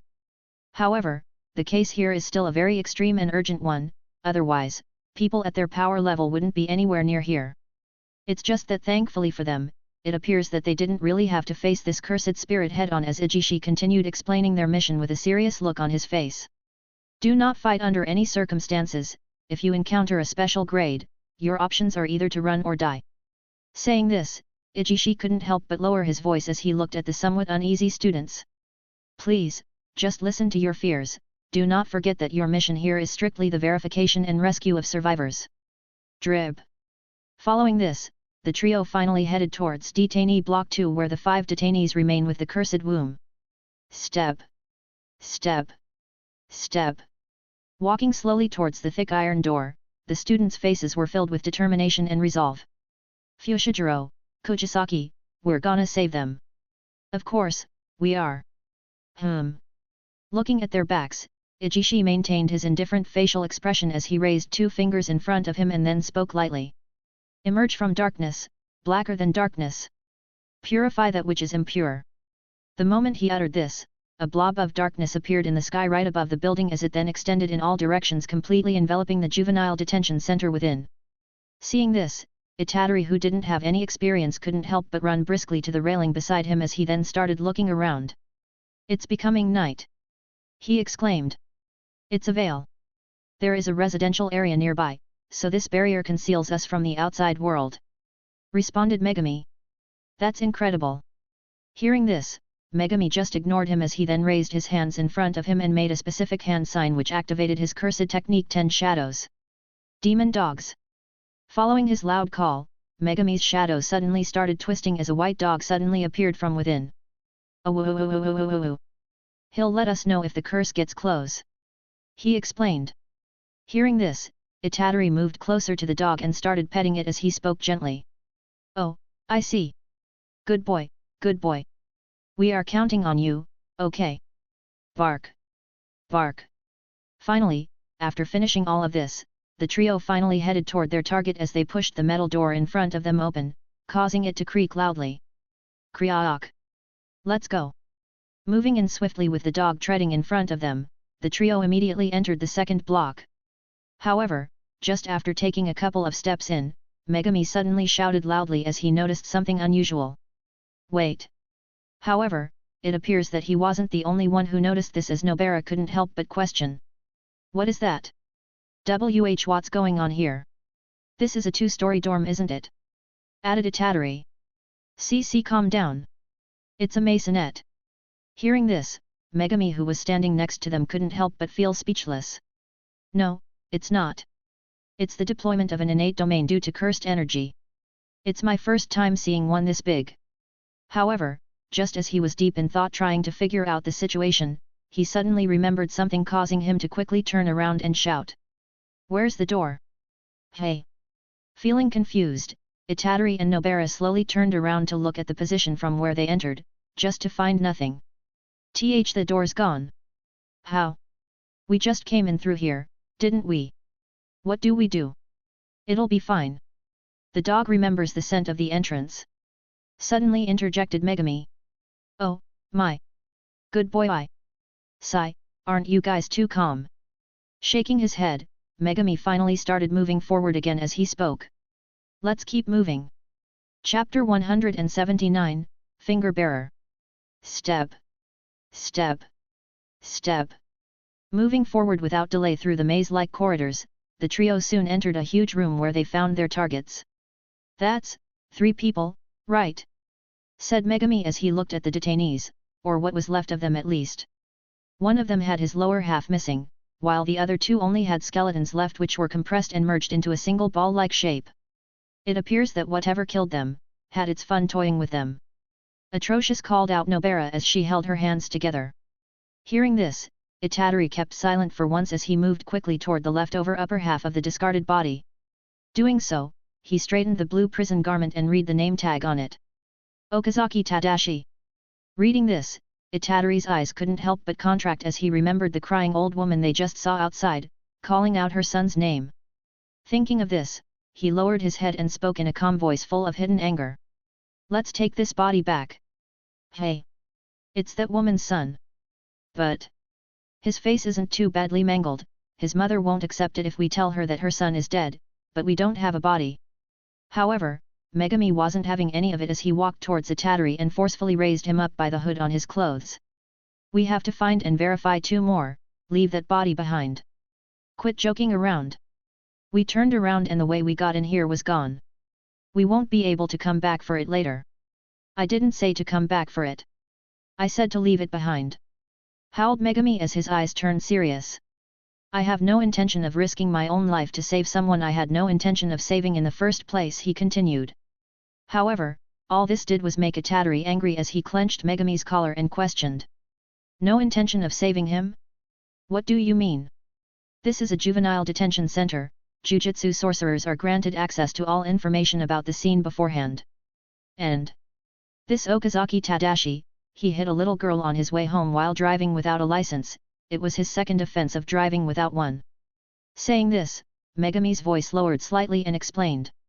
I know you are stuck on saving lots of people and guiding them to their proper deaths, but what are you going to do when someone you save kills someone else in the future? Ugh, then. Why did you save me? Yelled back Itadori. However, just as things were tensing up, Nobara suddenly shouted at both of them. Cut it out. What are you 2 doing? Saying this, she then continued berating them as she acted as the voice of reason for the trio, which is quite rare. You idiots! Think about the time and place if you... Swish! Blob! Just then, before anyone could react, Nobara was instantly swallowed into a shadow-like hole that appeared silently under her feet. Seeing this, the duo who were left alone, stood there in shock trying to figure out what had just happened. No way! Demon dogs should have sensed the curse. Thinking of this, Megami immediately turned around just to find the dog dead and its head hung on the wall like a trophy. Seeing this, he immediately realized the seriousness of the situation, causing him to turn toward Itadori and shout. Itadori! We're running! We'll search for Nobara Law. However, before he could finish his sentence, he suddenly stopped in his tracks as a white demonic figure silently appeared next to them. Seeing this, he slowly turned towards it as a chill ran down his spine. There's no mistake, it's a special grade. Right now, neither of them could move as fear overwhelmed their senses. I can't move. Move. Move. Move. Move. With the duo stuck in place, both kept yelling in their hearts trying to forcefully take control over their bodies that were run over by instinct. Swish! And the first to succeed was Itadori, who immediately attacked the cursed spirit using the cleaver-like weapon he hung on his waist. However, all this did was get the weapon destroyed and his hand cut off. Seeing this, Megami turned his head towards him in shock and fright, not knowing what to do. Itadori. However, the latter was still in shock, unable to process why he's currently missing an arm. But thankfully, he quickly restored his calm as he removed his belt and twisted it around his hand to stop the bleeding. Doing so, he called out to the only one he thinks can save them in this situation. Hey, Sukuna! If I die, you die, right? If you don't want that, then help me out. It's just that Itadori chose the wrong person to ask help from, as all he got as a response was Sukuna's malice. Nope. Even if the parts of me inside you die, there are 18 other fragments of my soul. Stating this calmly, Sukuna then added, pissing off Itadori in the process. Still, irritatingly enough, I don't have control of this body, if you want to switch, go ahead. Reaching here, one could feel the pure malevolence in Sukuna's voice. But once you do, I'll kill that brat before that cursed spirit can. Then, I'll go for that woman. She's a lively one, I'll have fun with her. Hearing all this, Itadori finally growled back. I'm not going to let you do that. I bet, but if you are too focused on me, your friends are going to die. Swish. Boom. Following a powerful release of pure cursed energy by the finger-bearer, a gully appeared in the ground as a cloud of dust billowed up. Only now did Itadori remember that they weren't out of danger yet, so, all he could do was call out to Megami waking up from his daze. Fushiguro. Fushiguro. Take Kujisaki and get out of here. I'll keep this one busy until you two are out, as soon as you are out, give me some kind of signal. Reaching here, his voice lowered slightly as he looked at the cursed spirit in front of him. Once you do, I'll switch with Sukuna. You know you can't do that. Not with only one arm against a special grade. Screamed Megami in response. Look closer, it's having fun, it's obviously toying with us, I can at least buy us some time. No. Fushiguro. Please. Hearing this, Megami finally clenched his teeth as he then ran out of there, trying to look for Nobara. Sigh. Finally seeing his friend leaving, Itadori gave off a long sigh of relief as he then turned his attention to the cursed spirit in front of him. A special grade high. It's just that unknown to him or any person or cursed spirit there, a figure draped in a sliver cloak had silently appeared near them at an unknowable point in time. And what was even weirder was that even though this figure stood in plain sight, no one was able to notice it. Tisk, tisk, tisk, so this is Sukuna. Murmured this person as his golden eyes pierced right through Itadori, gazing right at his soul. Ha ha ha ha, this is going to be interesting. Chapter 180, Sukuna. Crack. Dying. As Nobara's broken hammer fell to the ground, she looked in defeat at the cursed spirit in front of her that was holding her by the leg, upside down. Sigh. I didn't know there would be so many cursed spirits. I should have brought a lot more nails with me. Suddenly feeling a bit of regret, Nobara focused her attention on the cursed spirit that was about to swallow her as she then spoke in defiance while pointing at it. I know your face now. I swear I'll curse you. It's just that the cursed spirit didn't seem to care, or maybe it even understand her words as it just moved Nobara close to its mouth getting ready to gulp her down. However, thankfully for her, a third party suddenly intervened before this could happen. Swish. In an instant, and before anyone could react, an unbelievably long tongue suddenly appeared out of nowhere encircling Nobara and yanking her out of the cursed spirit's hand. Then, a long white snake suddenly emerged attacking the cursed spirit and giving Nobara time to land inside the mouth of a green frog with black markings on it. We're escaping, Kujisaki, said Megami who had just arrived for the rescue. I hate frogs, you know. Yeah, well, sorry, but we have to go. Watching all of this from his position using his divine sense, Lorien couldn't help but smile as he watched their interactions. Ha ha ha ha, Jujutsu sorcerers really do have a screw loose in their brains. Nobara's technique is actually quite interesting. I should go meet her later to copy it, after all, for my eye prowess to function, there needs to be a direct vision of the target. Tisk, I have to fix that when I get the chance. Shaking his head, Lorien then turned his attention back again towards Itadori and the finger-bearer. However, doing so, Lorien found out that there was actually nothing to watch there as Itadori was getting toyed with. Boom! Boom!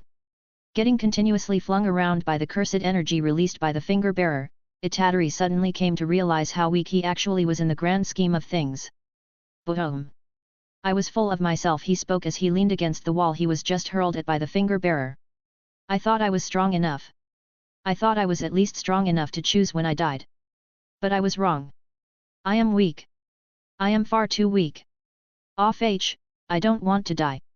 He yelled as he stood up and held his face. No, no way. But I am going to die. Watching this, Lorien quickly lost interest as this couldn't even be considered a fight. Come on, let Sukuna out already. Swish. Boom. Watching Itadori finally stabilize and attack the cursed spirit right in front of him, Lorien just sat down and leaned on his right leg, his eyes half closed. Yaon. If this continues, I might just fall asleep. However, thankfully, just as the finger bearer held Itatori's fist, blocking his attack, a noise suddenly sounded from afar, reverberating loudly in the room. Awoo! Hearing this, Lorien finally raised his head again and restored his attention. Is it finally coming? What a thoroughly annoying brat, he's obviously messing with me, said Sukuna, who was forcefully given control of the body. Scratching his shin, Sukuna smacked the cursed spirit's shoulder and continued as he inadvertently healed Yuji's fingers. Hold on a moment, I am thinking right now, what can I do to make that brat regret this? Saying this, Sukuna completely ignored the finger bearer as he started drawing out his plan. If I just go after that brat's companion, he'll just switch back. However, if I go with this cursed spirit, that'll just put things back to how they were. Thinking of this, Sukuna let go of the cursed spirit as he started walking away and stated, Hey! Let's go kill some kids. However, it appears that the finger bearer had no interest in this, as the moment when Sukuna let go of it, it jumped back in horror, creating some distance for him. Doing so, the cursed spirit then created a mass of cursed energy in its hand and launched it at the back of Sukuna, who was walking away. Swish! Boom! It's just that an attack of this level isn't able to do anything to the King of Curses, who just turned around and raised his left hand to block it, inadvertently healing the cut-off left hand in the process. Idiot! Saying this, Sukuna then looked at the cursed spirit and continued leisurely. You don't like walks? Well, cursed spirits are supposed to stay where they are born. Thinking of this, Sukuna just smiled at the finger bearer and stated, Fine, in that case. Swish! You die here. In an instant, Sukuna appeared right next to the cursed spirit, face-palmed it, and then smashed its head to the ground. Boom! And what followed from there was a complete slaughter, as Sukuna toyed with the finger bearer very similarly to how it previously toyed with the first-year students. It seems that the principle of what goes around comes around still applies to this world. It's just that Lorien didn't have much interest in watching such a fight, as it was pretty boring from his point of view. That of course until Sukuna suddenly decided to his domain expansion. Neither you, nor this brat, neither understand what curses really are. Saying this, Sukuna looked arrogantly at the finger bearer as he then declared while making a hand sign. This is a good opportunity, so I'll show you what really Jujutsu is. Domain expansion, Malevolent Shrine. Swish! Following the appearance of an evil-looking shrine atop a clear lake that reflected a crimson sky, the finger bearer was instantly cut into pieces without even being able to react. I was planning to cut you into 3 pieces, but you're pretty weak. Doing so, Sukuna then proceeded to remove a finger that was lodged in the finger bearer's body before burning it into ashes using some purplish flames. Step! Step! Step! Finishing all of this, Sukuna then took a couple of steps, moving the edge of the concrete fragment he was standing on, and spoke. It's over. Saying this, Sukuna looked visibly irritated as he continued. This sucks. If you're gonna switch, just do it already. It's just that even after saying this, nothing happened. What's the matter, brat? Finally realizing that something went wrong, a huge grin silently appeared on Sukuna's face. Ha ha ha ha. However, before he could go out and head towards Megami, who was still waiting outside, a voice suddenly appeared, startling him in the process. That's the ugliest smile I have ever seen in my life. Chapter 181, Open Domain Expansion. Swish! Hearing the sudden noise coming from right next to him, Sukuna immediately became on guard, as he jumped away, creating some distance between him and the sudden uninvited visitor. Doing so, he then started observing the man in front of him as a small frown full of displeasure appeared on his face. Some sort of technique that hides one's presence. Or is it something else? Jujutsu's sorcerers are really a pain. However, just as Sukuna was observing Lorien, the latter was also doing the same as he looked at Sukuna while scratching his chin. It's just that different from Sukuna, what Lorien was thinking about right now were the techniques, experiences and methods he had just copied from Sukuna using his chrono eyes. So that's how it is. To create an open domain, one has to first create an anchor which takes the place of the user as the center of the domain. Then, that anchor is placed in reality, thereby creating a domain that doesn't need a barrier to stabilize itself. However, this also means that with enough speed, one can easily run away from it. Moreover, having something else other than oneself as the center is a bit risky. This is quite interesting, it's just that this is not what I am looking for. Thinking of this, Lorien couldn't help but frown as his eyes slightly narrowed. Doesn't matter, I have already learned this method and how the anchor is created, all I have to do now is just modify it so that I myself can act as the anchor, not choose some sort of element such as Sukuna's shrine. This might be difficult for others, but that's not the case for me. There is nothing some forced analysis using dream energy as fuel can't solve. Also, those techniques that Sukuna has are quite interesting, it's just that they aren't that useful to me. Well, let's leave this for later, there are more important things to do. Shaking his head, Lorien turned his attention back to Sukuna who was still observing him. After all, Lorien's thought process only took a fraction of a second or so. So, even though he had thought of a lot of things, only a moment passed since he appeared. However, this happened to be the moment when Sukuna finally decided to speak. And who are you? I'll give you a moment to explain before killing you. Hearing this, Lorien couldn't help but roll his eyes as he removed the huge hoodie he was wearing. Hoof, this hoodie looks cool, but I have to modify it a bit as it is really hot in there, said Lorien, completely ignoring Sukuna's question. Seeing this, Sukuna felt completely annoyed. Moreover, looking at Lorien's hair, he couldn't help but remember the other annoying silver-haired man he previously met. Are all silver hairs this annoying? He said while stroking his own chin.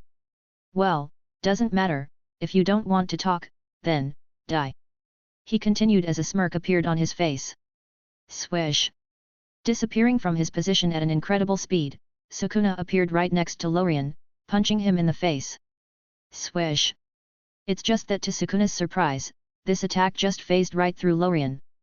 Seeing this, Sukuna was quick to adjust as he waved his palm in a claw-like form after disappearing and appearing again at Lorien's right side. Zen. In an instant, everything in this strike's path was cut into pieces. It was as if a grand swordsman took his swords and slashed everything in a certain direction. Boom! Even the wall on Lorien's left side and the ground he was standing on weren't spared as a cloud of smoke filled the air. Het! Now that this is OV. However, before Sukuna could finish his phrase, his eyes shrank as he noticed Lorien still standing in place through the large smoke plume. Cough! Cough! Waving his hand back and forth as to push away the smoke, Lorien coughed lightly as he then looked at Sukuna as if he was looking at some idiot. You have no respect, do you? You should learn some etiquette. Moreover, this place is already destroyed, why are you trying to renovate it? Continued Lorien as he looked around. It's just that Sukuna had no interest in talking to Lorien right now, at least, not before figuring the situation out. Did he phase through my attack? Or is this just a projection? Thinking of this, Sukuna couldn't help but feel interested as a grin appeared on his face. However, seeing this, Lorien raised his eyebrows and continued mocking him. Haven't I already said that your smile is disgusting? I am feeling a bit hungry, however, if I see it a couple more times, I would probably lose my appetite. It's like seeing a fresh lump of shit. It's just that the only response he got was another attack from Sukuna, who finally responded. Don't worry, you won't live long to worry about eating anyways. Swish. However, this time, Lorien raised his hand in reaction to Sukuna's attack and used his ability. Reality, Erase. The moment this power was activated, Sukuna's attack froze for a fraction of a second before glitching out of reality. Doing so, Lorien then just tilted his head and sneered. Is that all you could do?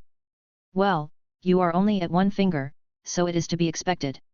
Saying this, Lorien then extended his hand as the ring on his finger suddenly transformed into a long golden sword. If you were at 20 fingers, I might have been a bit interested in playing you, however, you are now, too weak. Playing with me? Too weak? You brat are officially the most annoying sorcerer I met in this era. Sorcerer? I wouldn't exactly call myself that. Standing face to face, both figures looked each other in the eye as tensions rose in the air. What's wrong with this guy? His ability doesn't make much sense. First, it's his ability to phase through my attacks, and then it's the power he used to erase them. Not to mention that I didn't sense any cursed energy in the process. Moreover, when I called him a jujutsu sorcerer, he denied it. Did another power emerge during the time I wasn't there?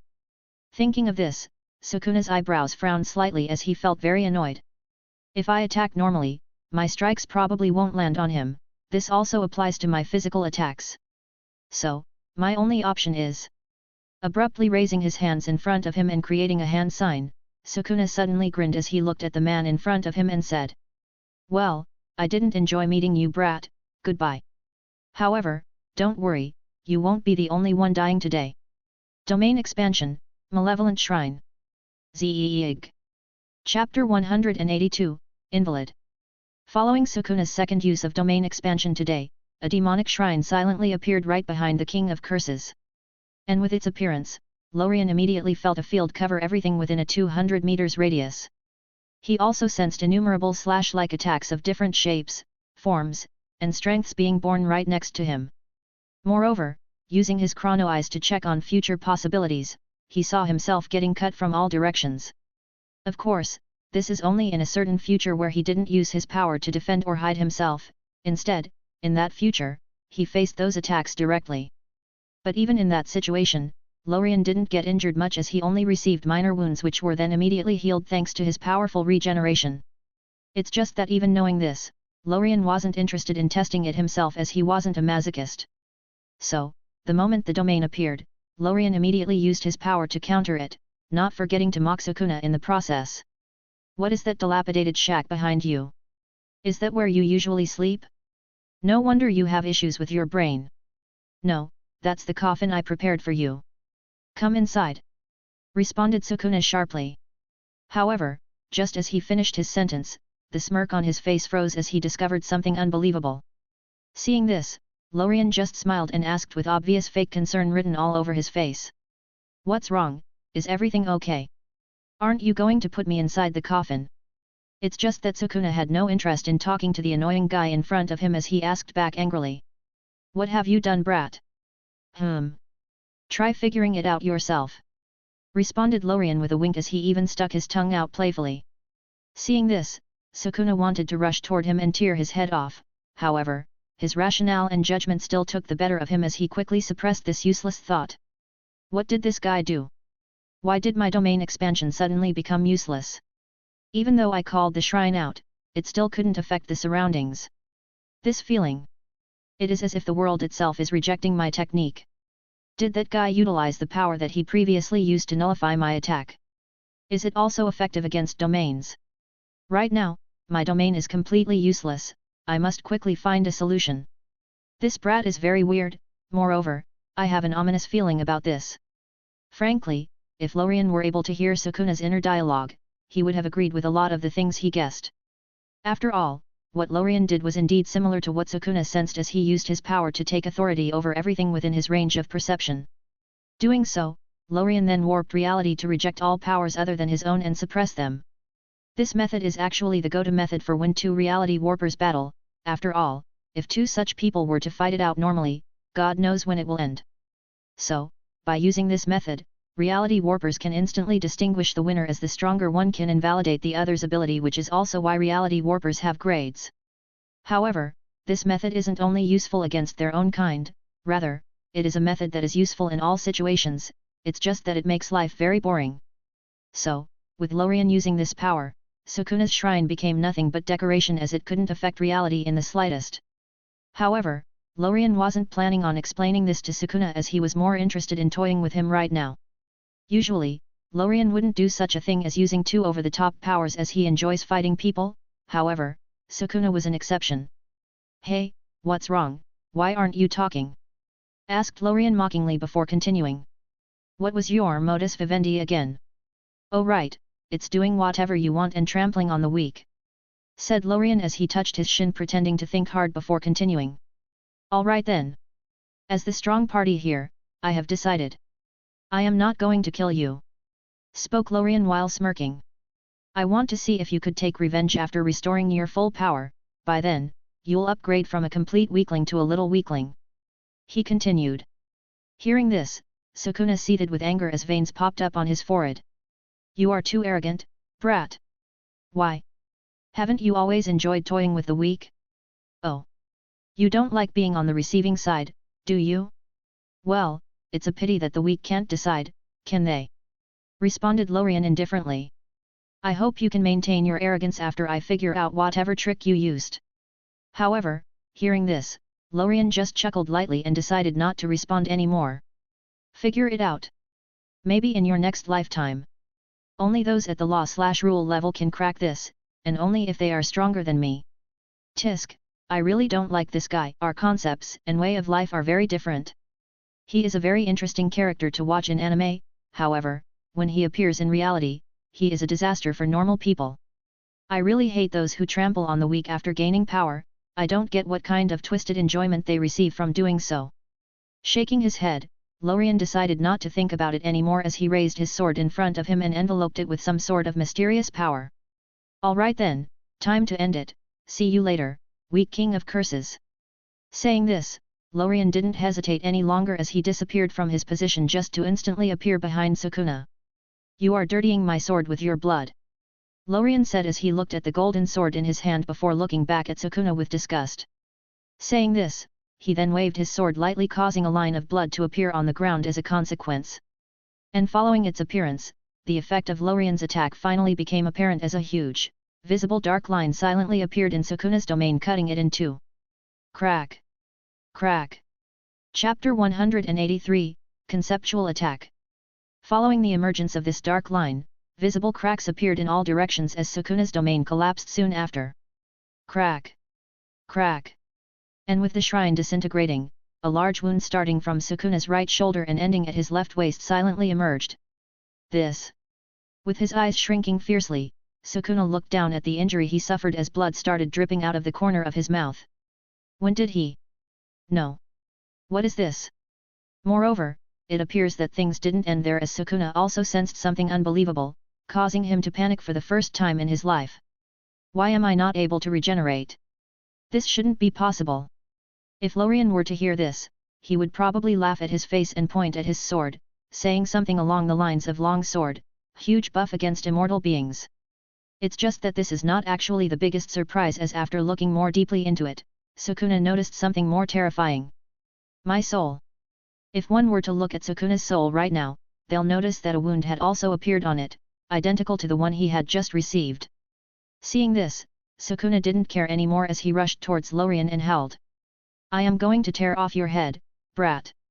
However, just as Sukuna's hand was inches away from Lorien's face, the latter suddenly raised his right hand, delivering an undercut that launched Sukuna right into the ceiling. Swish! Boom! Crash! Dropping once again to the ground as fragments of the ceiling fell along with him, Sukuna lay down on the concrete floor. Clenching his teeth, Sukuna tried to stand up with difficulty as he continued to glare at Lorien. I changed my mind, you'll be the first one I kill after I am. However, before Sukuna could finish his phrase, he got stomped in the face by Lorien, who looked at him in annoyance. Boom! Everyone can talk, but rarely are they people who can actually achieve what they speak of. Try finding a smaller target next time. Saying this, Lorien then looked calmly at the body laying on the ground as he waited for Itadori to wake up. After all, in the last stomp, he used his power to forcefully push Sukuna back into the cage so Yuji could restore control of his body. I want to see what he would do with Megami after not getting the out-of-prison card from Itadori. Well, he doesn't even know Megami's power for now, so I doubt he'll plan for it anyways. However, he is still inside Itadori, so he might be able to figure it out with time by just watching the outside world. Meanwhile, just as Lorien was thinking, Yuji finally restored control as his eyes suddenly snapped open before starting to frantically touch his chest and waist.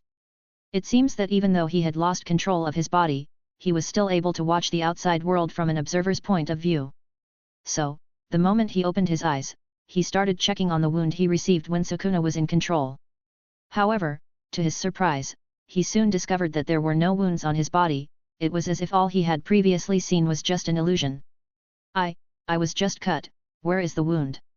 Was it just an illusion? Seeing this, even though Lorien was somewhat amused, he still decided to explain to Yuji.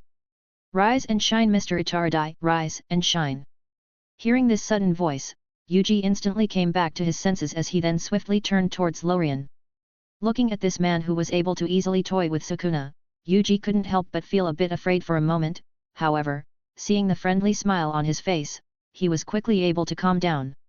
Seeing this, Lorien couldn't help but nod silently, obviously appreciating Yuji's reaction. May I know who you are? Asked Itadori, looking a bit tense. You are Gojo's student, right? You don't have to worry, I am friendly. responded Lorien lightly before continuing. You also don't have to worry about the wound, my previous attack was a conceptual one. Conceptual? Asked Yuji, not understanding what this meant. Yes, its target was set as Sukuna, so, it would only damage him and nothing else. This means that even though this is your body, once the control changed from being in Sukuna's to yours, the effects of the attack also disappeared. Responded Lorien with a smile before continuing. However, once Sukuna takes back control, the wound will appear once again. Ha! Hearing this, Yuji was visibly shocked, causing him to exclaim out loud as he was unable to hold his surprise. Is that even possible? Now it is. Responded Lorien with his eyes narrowed. If the energy available is enough, there is basically nothing he can't do. However, Yuji wasn't the only one surprised by this, as Sukuna, who was back inside, also heard Lorien's explanation. So, sitting on his throne atop the mountain of skeletons, Sukuna couldn't help but look down at his chest in contemplation. No matter what I did, I still couldn't heal this wound. Is this what he calls a conceptual attack? It's really abnormal. However, I have to get more information about this guy. I hope this brat continues talking to him. Moreover, whatever power he is using is very interesting. It seems that it is even better than cursed energy. Doesn't matter though, he'll be the first I kill after restoring my power. I'll enjoy dissecting him. Thinking of this, a smile appeared on Sukuna's face as he then closed his eyes and concentrated on analyzing the wound on his chest. After all, there was nothing else he could do here other than that, and watching Yuji outside. However, none of those outside knew about any of this, nor did they care, especially Lorien, who, after explaining the situation, didn't want to stay any longer. All right then. Your friend is waiting for you outside, I have to go now. Saying this, Lorien then disappeared from his position in a flash, leaving behind a stupefied Yuji. Who is this guy? I have to ask Gojo-sensei when we go back. Chapter 184, Thoughts and Future. Shaking his head, Yuji quickly threw those thoughts aside as he wanted to check on his friends as soon as possible. So, without further delay, he quickly ran out of the detention center, which was quite easy as there was no longer a domain blocking the place. Doing so, he was also quick to find Megama outside, who, after seeing Yuji, instantly released a sigh of relief, and said, "Thankfully, everything went all right. That was too dangerous." Yes, it was. Sensing that something was wrong, Megami couldn't help but frown and question Yuji. What happened in there? However, Yuji didn't directly explain what he had been through as he asked back. Do you know of any strong silver-haired and golden-eyed sorcerer? Silver-haired and golden-eyed. Hearing this, Megami felt puzzled for a moment before suddenly remembering something, which caused his eyes to shrink before he hurriedly asked Tatari. Quickly, tell me what happened. Seeing this, Yuji couldn't help but scratch the side of his face in confusion before finally starting to talk. Well, after you left. It's just that while this was happening, the protagonist of that story was already miles away from the detention center as he was currently heading towards Yuki's direction. Ha ha ha, I haven't seen her in a while, does she miss me? Well. Previously, I promised her that I would create a new power system, and now that I am done, I am quite curious about how her reaction will be. And speaking of finishing the power system, it seems that I have inadvertently just received a very important piece of the puzzle. Reaching here, Lorien couldn't help but think about the knowledge he had just gained about open domains, the method of creating one, and how it could be integrated into the dream path. The creation of a central element for the domain will not only allow the domain to manifest itself in reality similar to how Sukuna uses Malevolent Shrine, but it would also strengthen and stabilize it. So, even if I am planning on making myself the center of the open domain expansion instead of said element, I should still create one and use it as a pillar of my inner dream world to further improve its structure. This is analogous to how a world tree acts as the center of certain worlds, stabilizing them as their pillar and allowing them to exist. Without the world tree holding up those worlds, they might have collapsed long ago. So, by creating such an element, this would not only strengthen and stabilize my inner dream world, but it may also be a very important element that may allow me to reach the transcendent level in the future. After all, even certain real worlds need a central element to act as a pillar, not to mention my inner dream world. However, I could also change it into a double pillar kind of parameter, with the first being the central element, and the second being myself, so that even if the central element were to collapse, nothing would happen to the inner dream world as long as I am there. Thinking of this, Lorien's eyes couldn't help but shine brightly as a smile appeared on his face. After all, no matter how small a thing may be, as long as it could allow him to further improve and push himself closer toward his future goals, he would feel very joyful about it. It's just that after thinking about all of this, Lorien has to now make some modifications and add the open domain feature alongside some other things to the newly created dream path. Tisk, thankfully, I haven't reached the outer dream level yet, as after completing the inner dream stage, I wanted to relax a bit. Now, it seems that this decision was the right one, as the effort required to change something already existent is a lot larger. Thanks to my chrono eyes, I copied all of Sukuna's knowledge and experience about open domains, and with my power, it'll only take a couple of days to get the results I want. Following that, I'll just modify the outer dream stage and finally be done with it. Scratching his shin, a smirk appeared on Lorien's face as he couldn't help but wonder.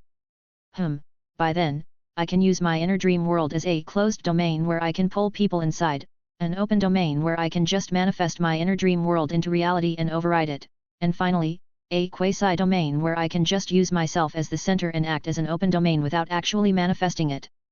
This will allow me to finally alter reality without any medium.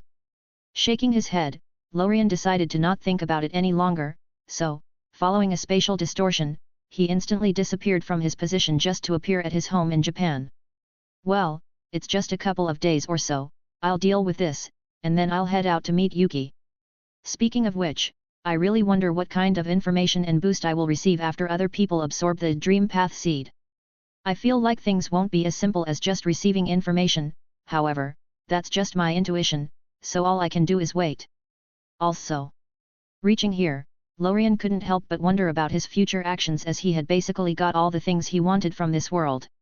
Right now, he could just launch the Dream Path worldwide, get ownership of the world, and just leave. However, just as this thought emerged in his mind, he instantly extinguished it, as he didn't get enough fun in this world yet. Now that my business is all done, I can finally enjoy myself. So, after finishing my work here and meeting Yuki, I should go play around a bit. Where should I go first? Should I first meet Maki and help her gain the power that will allow her to kill the Zenin clan? Or should I go toy with Kenjaku first? No. Kenjaku should be left last. After all, it is more enjoyable to destroy people when they are at their peak and think that everything is going according to their plan. Thinking of this, a smirk appeared on Lorien's face before he closed his eyes and lay on the sofa. Alright then. It's decided. But I have to work quickly so I can play around as soon as possible. Chapter 185, Domain Expansion, Eternal Dream. And like that, a few days passed. In this period of time, Lorien remained hidden in his house, using his power at full force as he analyzed the open domain, studied the variations he previously thought of, and modified the dream path. As predicted, this didn't take him that long, as by the beginning of the third day, Lorien had already finished everything he wanted to achieve, and all that is left now is for him to finally break through the inner dream stage, and reach the current final stage called Outer Dream. So, without further delay, he found a comfortable spot under the dream tree planted in his home and immediately began this process. Alright then, time to begin.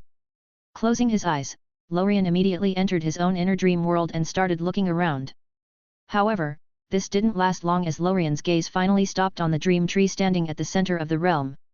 Looking at it, a small smile appeared on his face, as it appears that he had finally made a decision. Alright then, it's you. I am copying the idea of the world tree, so, it is very appropriate to choose a tree as the center of the inner dream world.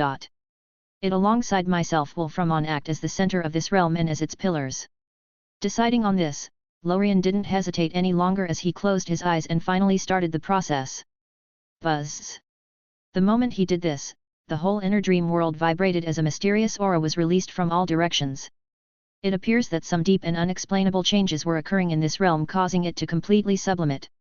It's just that different from all other breakthroughs, this one is relatively calm and simple, as the only difference one could feel is that this realm seems to be much more solid. However, that's only from an outsider's perspective, as Lorien could feel that this inner dream world is moving from its previous state of being a completely illusory realm based on his inner consciousness, to a realm that is much closer to reality. For example, previously, this world couldn't hold any real physical substance, with the only thing that could enter it being a person's consciousness and soul, but now, even living creatures can enter this realm with Lorien's permission. This became more apparent as Lorien's body, which was sitting under the dream tree at his house in Japan, silently disappeared, entering this dream world. And with that happening, the changes occurring in this realm finally reached their end as the dream world finally stopped vibrating. Buzz. Buzz. Sensing this, Lorien opened his eyes again before turning his head towards the towering tree behind him, as he then extended his hand and touched its trunk. Feeling the majestic power inside, a wide grin appeared on Lorien's face as he declared, "This is your first step towards becoming a real-world tree." Thinking of this, Lorien's eyes narrowed as he touched his shin, appearing to ponder about something. "I don't think it's appropriate to call you Dream Tree anymore, so, from now on, you'll be called Eternal Tree. As for this realm, its name from now on is Eternal Dream World." Deciding on this, Lorien felt a burst of joy pass through his body as he felt giddy all over. However, he was quick to suppress those feelings as he started experimenting with his newfound powers. And as he did so, he finally couldn't suppress the smile on his face any longer, as the more things he tested, the more joyful he became. "It is indeed as I expected. Now, I can use this world as a closed domain and forcefully bring people here, an open domain where I can forcefully override the world by summoning the Eternal Dream World, and finally, I have a passive quasi-domain around me which allows me to alter anything within my perception range. Ha ha ha ha, I really didn't think that the quasi-domain would be a passive ability. Moreover, by using either the closed or open domains, I gain a huge boost on my powers. Not to mention that for the open domains, I can either use the Eternal Tree or myself as the center, so there are more options. Ha ha ha, right now, even if I haven't reached the law stage yet, if I am inside of my domain, I am confident in facing such beings. I no longer have to worry about them. Ha ha ha ha ha." Laughing happily, Lorien's eyes narrowed with joy as he looked at everything around him. "I can't let such an ability be without a name," he spoke before declaring. "From now on, this power will be called Domain Expansion, Eternal Dream." Saying this, Lorien then proceeded to nod happily. However, the smile on his face soon faded away as Lorien quickly restored his calm before finally disappearing from this realm. "Alright then, time to see Yuki." It's just that meanwhile, just as Lorien was heading toward Yuki, an interesting scene was occurring at Jujutsu High. "So, you are telling me that Sukuna got control of your body, but he ended up getting beaten down by Lorien, who appeared there for some reason?" asked Gojo, who had just returned from his business trip. "Yes, it was a one-sided battle," responded Yuji while looking nervous as he didn't know what Gojo's reaction would be after knowing that he lost control of Sukuna. It's just that to his surprise, Gojo didn't ask about this at all. Instead, he proceeded to laugh out loud while pointing at Yuji, or more precisely the King of Curses inside of him. "Ha ha ha ha ha, way to go, King of Curses." However, to his disappointment, Sukuna didn't manifest himself to answer. Instead, he remained completely silent. Seeing this, Gojo's eyes narrowed as his thoughts started turning at an incredible speed. Did he get severely injured by Lorien? Well, considering that guy's power, I wouldn't find it surprising if he could kill him without injuring Yuji. However, for that guy to appear again, this means that he had finished the power system he previously informed me about. Thinking of this, Gojo's eyes, which were hidden under the blindfold, shone brightly as he then waved his hand towards Yuji and the other student nearby and said before disappearing, "I have to go. See you later." Swish. Seeing this, the students couldn't help but look at each other speechlessly. However, they soon got over it as they have already gotten used to Gojo's weird personality. So, after standing there for a moment, everyone soon scattered in different directions as everyone went about their day. Chapter 186, Ambiguous. Appearing once again in the real world, Lorien's eyes instantly narrowed in enjoyment as he felt something that he had never felt before. Previously, Lorien's powers looked as if they were imprisoned within his own body, so, if he wanted to affect the outside world, he needed to be in touch with the target, or at least use a medium such as air to reach it. However, this sense of imprisonment is finally gone as Lorien felt as if he could do whatever he wanted within his range of perception. This sense of freedom. I have never felt it before. Closing his eyes and enjoying the moment for a bit longer, Lorien finally released a long breath of air to calm down. Doing so, he couldn't help but look towards the entrance of his house as a smile inadvertently appeared on his face. Ha ha ha ha. It seems that today is a great day. Everything went according to plan and even more. Moreover, it seems that I don't have to go looking for Yuki anymore. VVRRRRMMM. VVRRRRMMM. Suddenly, from the direction that Lorien was looking towards, the loud noise of a motorcycle suddenly sounded, quickly followed by the noise of a key getting slotted into a lock and getting turned, finally accompanied by the squeaking of a door.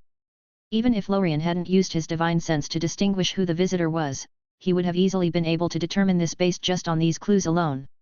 As for how he was able to hear those noises from all the way in the garden, that's thanks to his enhanced physical perception. Did she know that I was here, or is it just luck? Thinking of this, Lorien felt a bit curious as he immediately disappeared from his position following a spatial fluctuation just to appear in the living room, startling Yuki, who had just entered it, in the process. Well, this is much more convenient than walking, mused Lorien, feeling a bit funny. However, seeing Yuki's reaction, he knew that it wasn't time for this unless he wanted to get nagged on.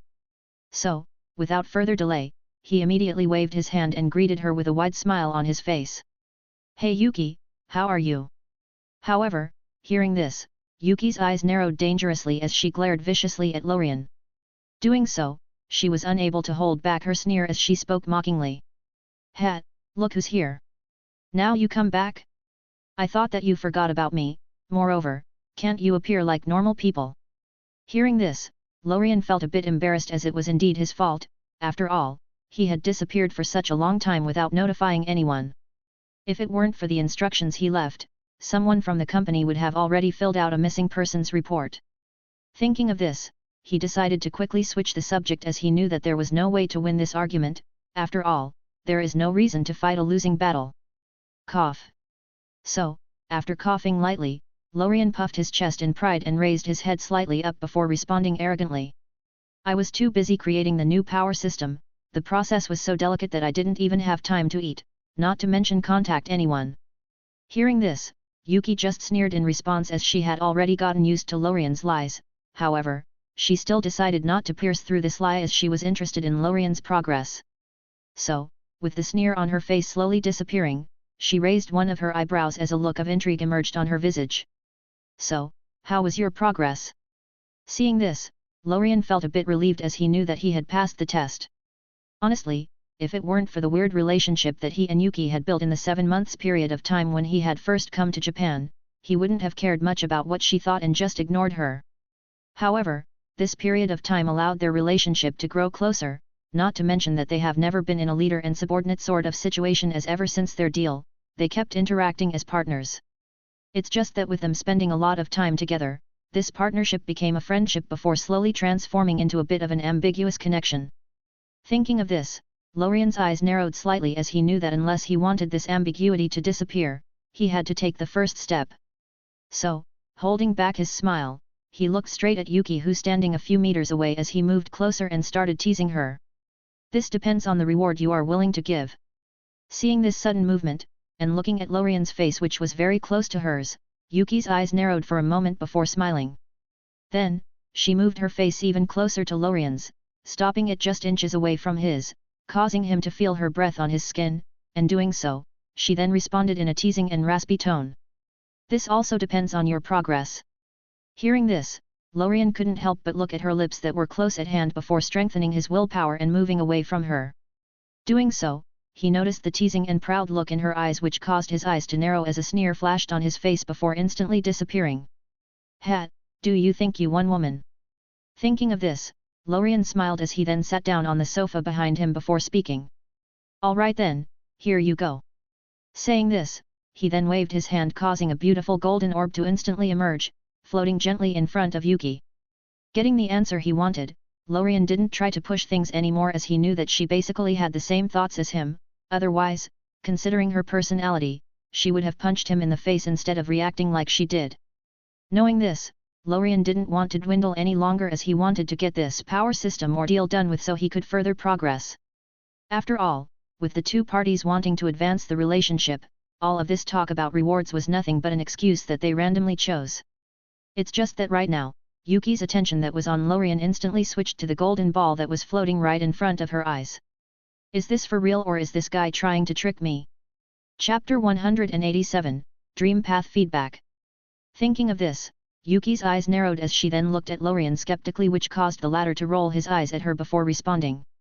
If you want to know if it's real or not, why don't you give it a try? Hearing this, Yuki nodded in agreement before turning her head again towards the orb. How to do it? Just touch it, then, just leave the rest to it. Hearing this, Yuki immediately extended her hand toward the orb without any hesitation. After all, even if this was a prank, she knew that Lorien wouldn't hurt her. However, even if she was still a bit skeptical, she still felt a wave of excitement and nervousness wash over her as this was something she had been waiting for a very long time. Buzz! The moment her hand touched the golden orb, it instantly melted into her hand as a mysterious power then started altering her body. From her cursed technique to her cursed energy, the dream path seed started modifying everything in its way.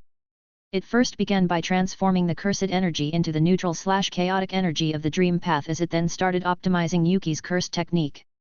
Watching this while still sitting on the sofa, Lorien looked slightly bored as he had no interest in watching this transformation. After all, this is something he had already gone through, so there is nothing new about it. Shaking his head, Lorien started looking around the place as it had been months since he had been here. No dust, it seems that a cleaner was sent regularly to clean the place. Nagi is quite thoughtful, I should give her a raise when after I go to the company. Thinking of this, Lorien's eyes narrowed as a slight smile appeared on his face. It seems that he had thought of something interesting. Nagi died tragically in the original timeline, and even though this is unlikely to happen after I killed Mahito, I should still do something about it. After all, she is my subordinate.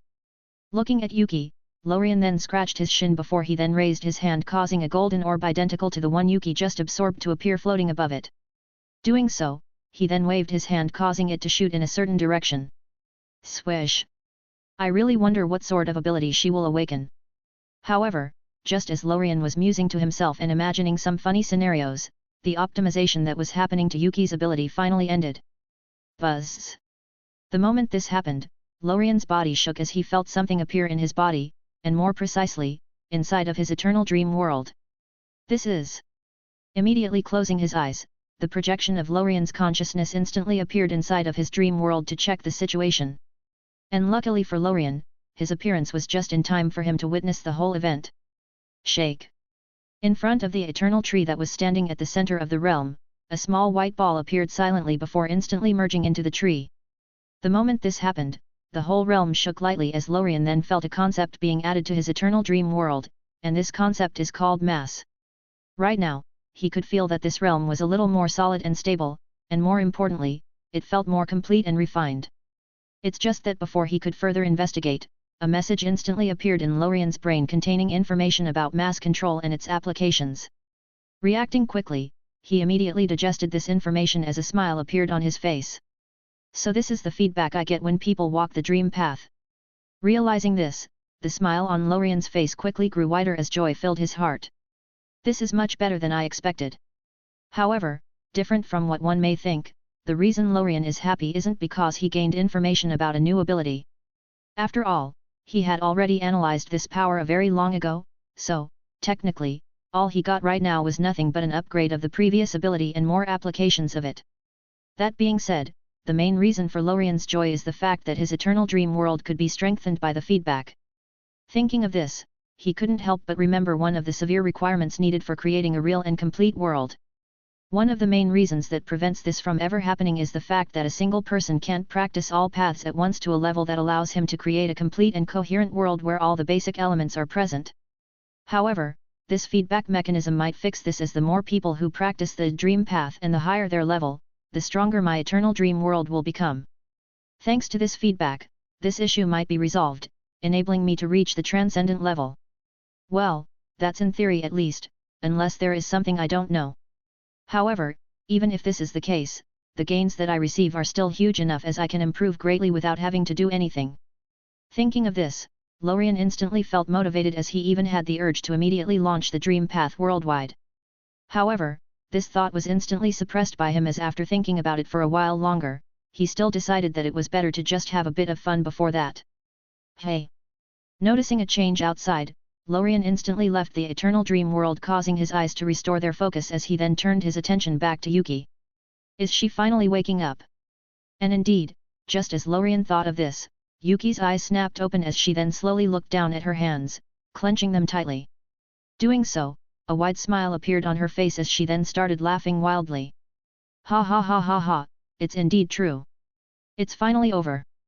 Watching this silently, Lorien decided not to interrupt her joy as he knew that this was something very important to her. For Lorien, this was nothing but a plan to further improve himself, however for Yuki, this is something she had been working on her whole life. It's just that surprisingly, Lorien didn't have to wait long as Yuki soon turned her head towards him, her eyes shining brightly. Swish! Disappearing from her position in a flash, Lorien instantly felt a very soft object land on him, followed by a soft and fruity fragrance. Hey!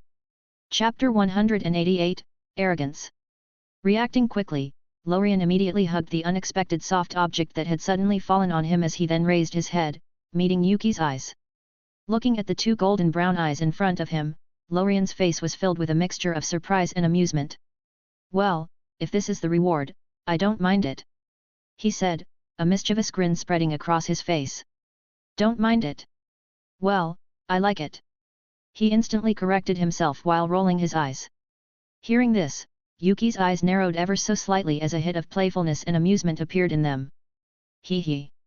Chuckling lightly, Yuki's body suddenly relaxed as she placed the weight of her whole body on him while delicately placing her hands around his neck. Sensing her unspoken invitation, Lorien immediately reciprocated by tightening his embrace, his arms encircling her waist. Falling silent, both of them locked eyes as a faint blush rose to their cheeks, infecting the atmosphere between them with a rosy hue. At this moment, their breaths quickened almost instinctively, mirroring the rapid pace of their hearts. Without further delay or talk, Yuki lowered her head, which acted as the spark that finally ignited the atmosphere, launching the tongue tug of war between the two parties. For a couple of minutes, their tongues kept entangling each other's as their kiss kept deepening. It's just that neither party was satisfied with just this as they started moving their hands tugging at each other's clothes. However, just as things were going to move to the next stage, Lorien suddenly moved his hand catching Yuki's and stopping her from removing his shirt. Sensing this, Yuki immediately broke their kiss, leaving a silver line hanging between their lips as she spoke in confusion. What's wrong? Hearing this, Lorien patted her back and responded irritably while looking toward his right side. We have a guest. A guest. Tilting her head slightly, Yuki paused for a moment before moving her head forward once again, offering another kiss as she continued. Just ignore him then. Entering another tug of war, Lorien enjoyed the moment for a while before breaking the kiss once again and responding. I am afraid we can't do that. Why? Because he's already here. Hey! Hearing this, Yuki looked baffled as she started scanning her surroundings in confusion. What guest? However, she didn't have to look for long as in the direction that Lorien was looking at, a spatial fluctuation suddenly emerged, followed by the appearance of a silver-haired figure. Looking at this sudden visitor with displeasure, both Lorien and Yuki had the urge to beat him up. After all, one can imagine their current mood getting interrupted at such a crucial moment. Hey! Sensing this and looking at Yuki and Lorien's posture, Gojo instantly realized what was happening as he then burst out laughing and said teasingly. Puff, ahahaha, did I interrupt something? Give me a reason not to kill you right now. Responded Lorien with a glare while Yuki nodded in agreement. Well, you still need me to keep the jujutsu world calm. Replied Gojo while still smiling, not caring about their reaction. That's arguable. I doubt it. Gojo declared arrogantly before continuing his teasing. However, you and Yuki? Well, now that I think of it, it isn't that surprising as you guys are very close. Hearing this, Lorien just shook his head as he didn't want to continue this talk. All he wanted right now is to get rid of this annoying man in front of him so he could go back to business. Thinking of this, he immediately changed the subject, diverting it back to its main course. Alright then, what brings you here? I heard that you are back, so I just came looking for you. Is it that boy Yuji? Yes. Tisk, I regret saving him now. Saying this, Lorien decided to make things a bit harder for the guy if he were to meet him in the future. If it was at another time I wouldn't care, count yourself unlucky. Smiling wickedly, Lorien's eyes narrowed slightly as he thought of the fun pranks he could do as revenge. However, he knew that this wasn't the time for this, so he quickly turned his attention back to Gojo. Looking at the man in front of him, Lorien's eyes instantly focused as he scanned him for a moment before saying. You are much stronger compared to when I last met you. Yes. I am still planning to beat you. Gojo responded with a smile. Yeah, whatever. Shaking his head, Lorien didn't care about this as he then raised his hand causing a golden orb to appear above it. The dream path is ready, all you have to do is touch it and it'll alter your power. Saying this, Lorien waved his hand causing it to float closer to Gojo, putting it within the latter's reach. However, to both Lorien and Yuki's surprise, Gojo didn't react to this as he just looked at Lorien, his eyes shining brightly with frightening wisdom and fighting intent. I said, the next time I will win. Hearing this, Lorien raised his eyebrow not understanding what he meant. And you are the creator of this path, so I doubt anyone could surpass you walking it, at least not without modifying it, moreover, I won't be surprised if you have placed some restrictions on it. Hearing this, Lorien's eyes widened as he looked at the man in front of him in shock. Tisk, I really hate smart people. Ha ha ha ha. Seeing Lorien's reaction, Gojo immediately guessed what the latter was thinking as he also understood that his guess was correct. Thinking of this, Gojo's eyes were instantly filled with resolve as he spoke seriously for once. I won't go back on my word, I will still help you whenever you need me, however, I still want to fight you one last time before switching power systems.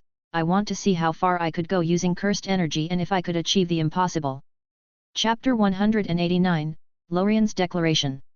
Saying this, Gojo's cursed energy flared up inadvertently with his fighting intent as he locked eyes with Lorien, waiting for the latter's response. If anyone capable of seeing cursed energy were to look in their direction, they'll immediately notice the dark sun formed by their aura rising from the horizon with each passing moment. Of those who instantly noticed this were some of the special grade cursed spirits such as Yago, who immediately looked in said direction with a bit of fear and awe in their eyes. What even is that? However, they weren't the only ones who noticed this, as many others who, while they might not be able to see cursed energy, still felt the oppressive feeling in the distance. Moreover, it seems that those living within a 2 kilometers radius of Lorien's home will be very safe in the near future from cursed spirits, as every single one of them, cursed spirits, started running away from the place. With the level of power shown right now, no cursed spirit will approach this place for at least a year. However, while this might be interesting for some, the parties involved in the discussion didn't care much about this as they still continued their deadlock. This lasted for a couple more moments until Lorien finally busted out laughing and responded. Ha ha ha ha ha. You are really interesting, alright then, I am waiting for your challenge. Saying this, Lorien's eyes narrowed slightly before continuing. However, do know that you are not the only one getting stronger. So don't expect me to still be at the same level when I previously fought you. Ha ha ha ha, I know that. Saying this, Gojo then looked at Yuki and Lorien with narrowed eyes before saying mischievously. Well, I think I should go, otherwise, I might really get beaten up. However, just as he turned around and was about to teleport away, Lorien suddenly called out to him, stopping him in his tracks. Wait. Hey. Take this. In response to Gojo's confused and inquiring gaze, Lorien shook his head as he then waved his hand, causing an intricate glass cover to appear surrounding the golden orb that was still floating some distance away from Gojo. Take it with you, break it if you ever change your mind. Doing so, Lorien then waved his hand once again, sending an information package into Gojo's mind which caused the latter to pause in place and close his eyes. Space usage, open domain creation method, and other miscellaneous information. Digesting this package, Gojo opened his eyes once again as he asked Lorien jokingly. Do you want to lose that badly? However, Lorien just ignored this as he waved his hand back and forth, responding. Whatever, just leave already. To be honest, the reason Lorien is helping Gojo so much isn't only because he liked him as a character when he previously watched the anime, instead, this act has a bit of selfishness and some curiosity hidden in it.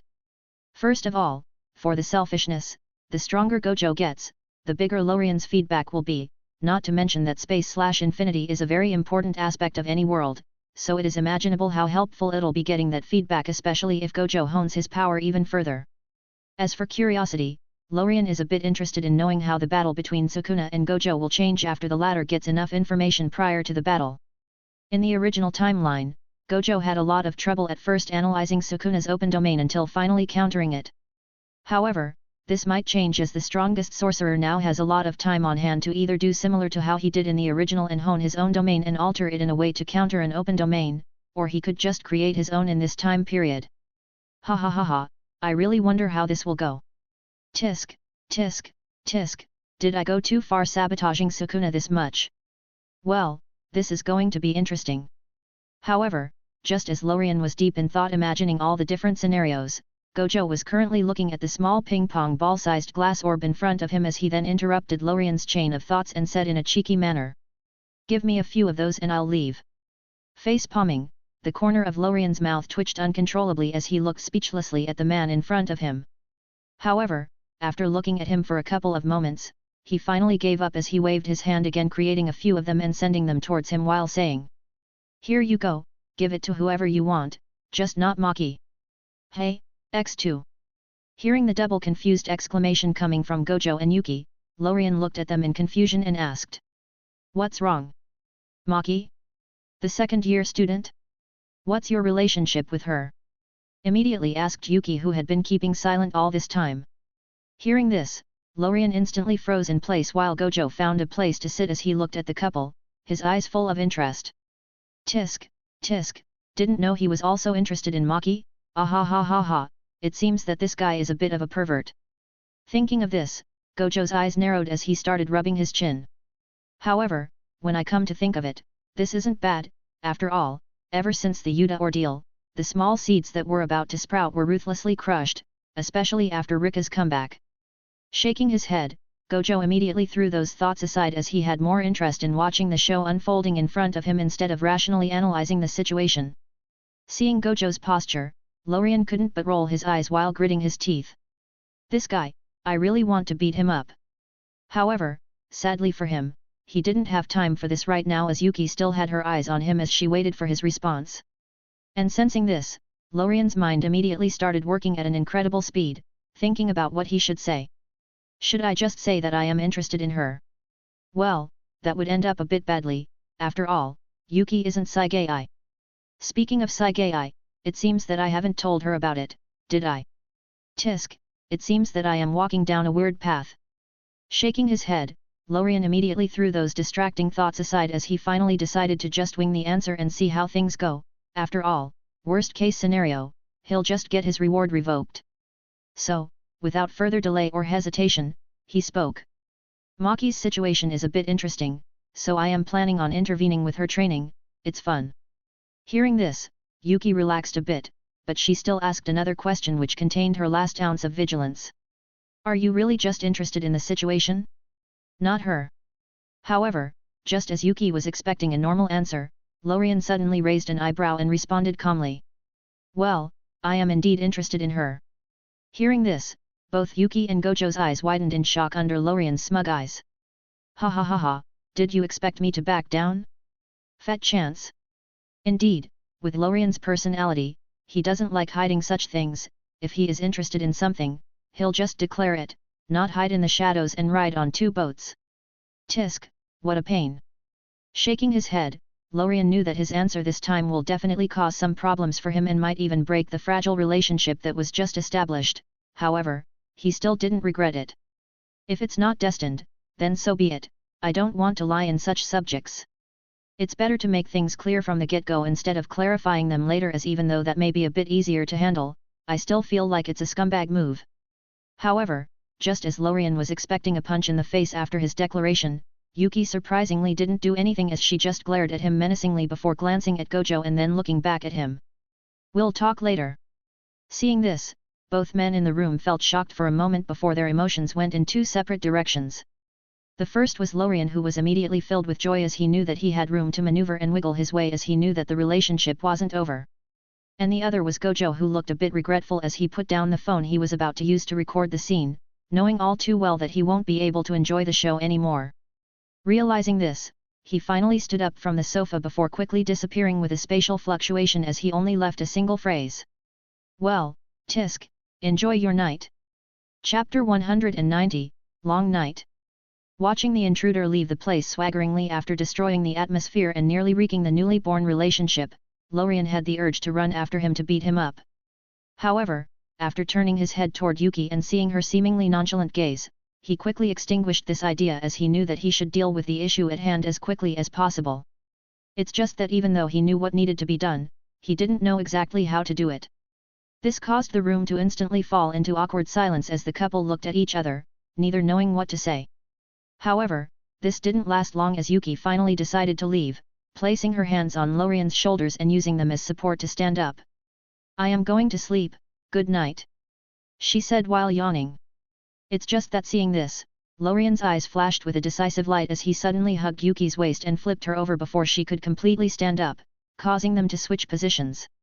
Right now, it was Lorien who was on top, holding Yuki down as the latter lay under him, her hair scattered on the sofa as her eyes hazy were filled with incertitude. What are you doing? She asked, her hand still around his neck. Trying to scam me? You still haven't given me my prize.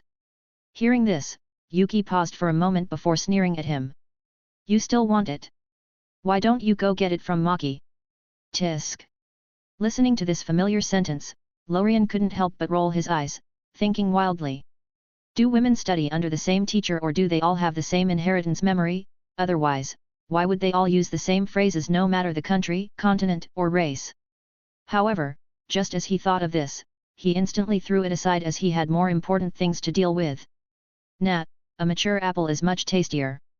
Saying this, Lorien didn't hesitate any longer as he immediately lowered his head, instantly stealing Yuki's lips. HMMP. Getting sneak attacked so suddenly, Yuki's eyes widened in shock as she then started resisting symbolically. Noticing this, Lorien, who was ready to back away the moment he noticed any real resistance, was immediately overjoyed. Tisk, it seems that she isn't really that mad. Thinking of this, he didn't hesitate any longer as he immediately strengthened his efforts, gaining more advantage in the tug of war. Slurp. Slurp. Becoming more and more passive, Yuki's eyes, which were filled with hesitation and a bit of confusion, suddenly sharpened. Whatever, I wasn't planning on breaking up anyways. After being with this guy for so long, I have long known his personality and thinking, so I wasn't really surprised by what he said. All I want is to suppress him a bit so he doesn't go too far. As for completely stopping him, I would if I were capable of it. Tisk, it's a question of accepting it, or breaking up. Thinking of this, Yuki couldn't help but feel a bit sad about the situation. Humph, count yourself lucky. However, accepting it doesn't mean that I'll help you or make things easier for you. Finally making up her mind, Yuki's hands that were still on Lorien's neck suddenly tightened as she started her counterattack. Let's see if you'll have enough energy to run around after this. All I have to do is drain you enough. Unknown where she got her confidence from to fight a reality warper head-on, Yuki's counterattack became even more intensive, causing Lorien, who was on the receiving end, to pause for a moment in shock. This opportunity was of course noticed by Yuki, who suddenly flipped Lorien over, causing him to fall on the ground with her sitting above him as she sneered. You act like a playboy, however, you are still a newbie. This caused Lorien to roll his eyes at her in response. Look who's talking, at least I'm not like you who's just pretending. After all, if my experience is 1, Saigai, then yours is 0. Saying this and finally making sure that everyone is on the same page, Lorien didn't hesitate any longer as he suddenly used his power to teleport away with Yuki into the bedroom. As for what they did there? Cough. Everyone should be able to guess. The next day, with the sun rays sneaking ever so persistently through the curtains and shining brightly onto Lorien's eyelids, the slumbering young man finally woke up as he raised his hands in front of his eyes, preventing the evil sun rays from reaching them. Is it already morning? Opening his eyes slowly, it took Lorien a couple of moments to fully restore his vision. Doing so, he immediately looked at his side just to see a beautiful yet very tired-looking face inches away from him. Seeing this, Lorien smiled in satisfaction before turning his head toward the ceiling as a smile appeared on his face. Tisk, I didn't think Yuki would be this bold. She even used her ability mid-fight. However, even with that, she is still very far from being my opponent with how quick my regeneration is, and even if that weren't the case, I could use my ability to cheat. Ha, I still won after all. She even admitted defeat at the end. Let's see how she talks her way out of it now. Thinking about this, Lorien's mood improved even further. If it weren't for the fact that he doesn't like smoking, he would have already lit a cigarette. Well, let's stay home today and pass the time with Yuki. I'll go to Jujutsu High tomorrow.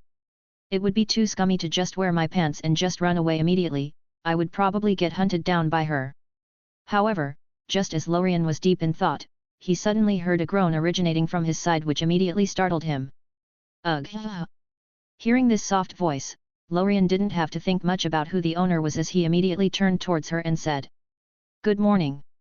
Chapter 191, Sudden Shift. The next day. The sun rose high into the horizon, sitting comfortably atop the sky as no one dared to look straight at it. Sending warmth and injecting life into the world below it, the humans within its dominion scattered like foam along the wave trying to stay out of its way so as to not incur its wrath. However, even in these hottest hours of the day, there are still some people who didn't care about the possible heat stroke as they trained tirelessly beneath it. Swish! Swish! Swish! On one of the green fields at Jujutsu High, a young woman with a tall athletic build, golden eyes, and long dark green hair that was tied into a ponytail could be seen training vigorously. She waved the staff she was holding as if she was fighting an invisible opponent. From left to right, and from right to left, she moved and spun gracefully in place, showing a great deal of skill. It is unknown how long she's been there, however, the large amount of sweat on her is enough of an indication. Swish! Swish! Is today's training not over yet? Suddenly asked a big panda that was sitting on the stairs not that far away from the young girl. Tuna Mayo. Responded the guy next to him as he continued to watch her training. However, just as the two were watching the show leisurely, Maki, who was still practicing in front of their eyes, suddenly disappeared without a warning. Hey! Instantly reacting, the two students immediately jumped from their sitting position, landing squarely on the green field that Maki was just on. Where did she go? Did you see what happened? Questioned Panda, looking a bit worried. Fish flakes. Responded Tej as he hurriedly looked around. Is it an intruder? Quick! Let's inform the principal. Finally concluded Panda as they then swiftly disappeared, heading towards the main building. Swish! Meanwhile, just as this was happening in the outside world, Maki, who had just disappeared from her position, could be seen standing in a new environment as shock was apparent on her face. However, reacting quickly, she immediately started looking around in vigilance so to assess her situation. It's just that the moment she looked behind her, Maki's eyes widened as her mouth opened wide in shock. In front of her, there stood a towering golden tree that pierced through the sky and into the horizon.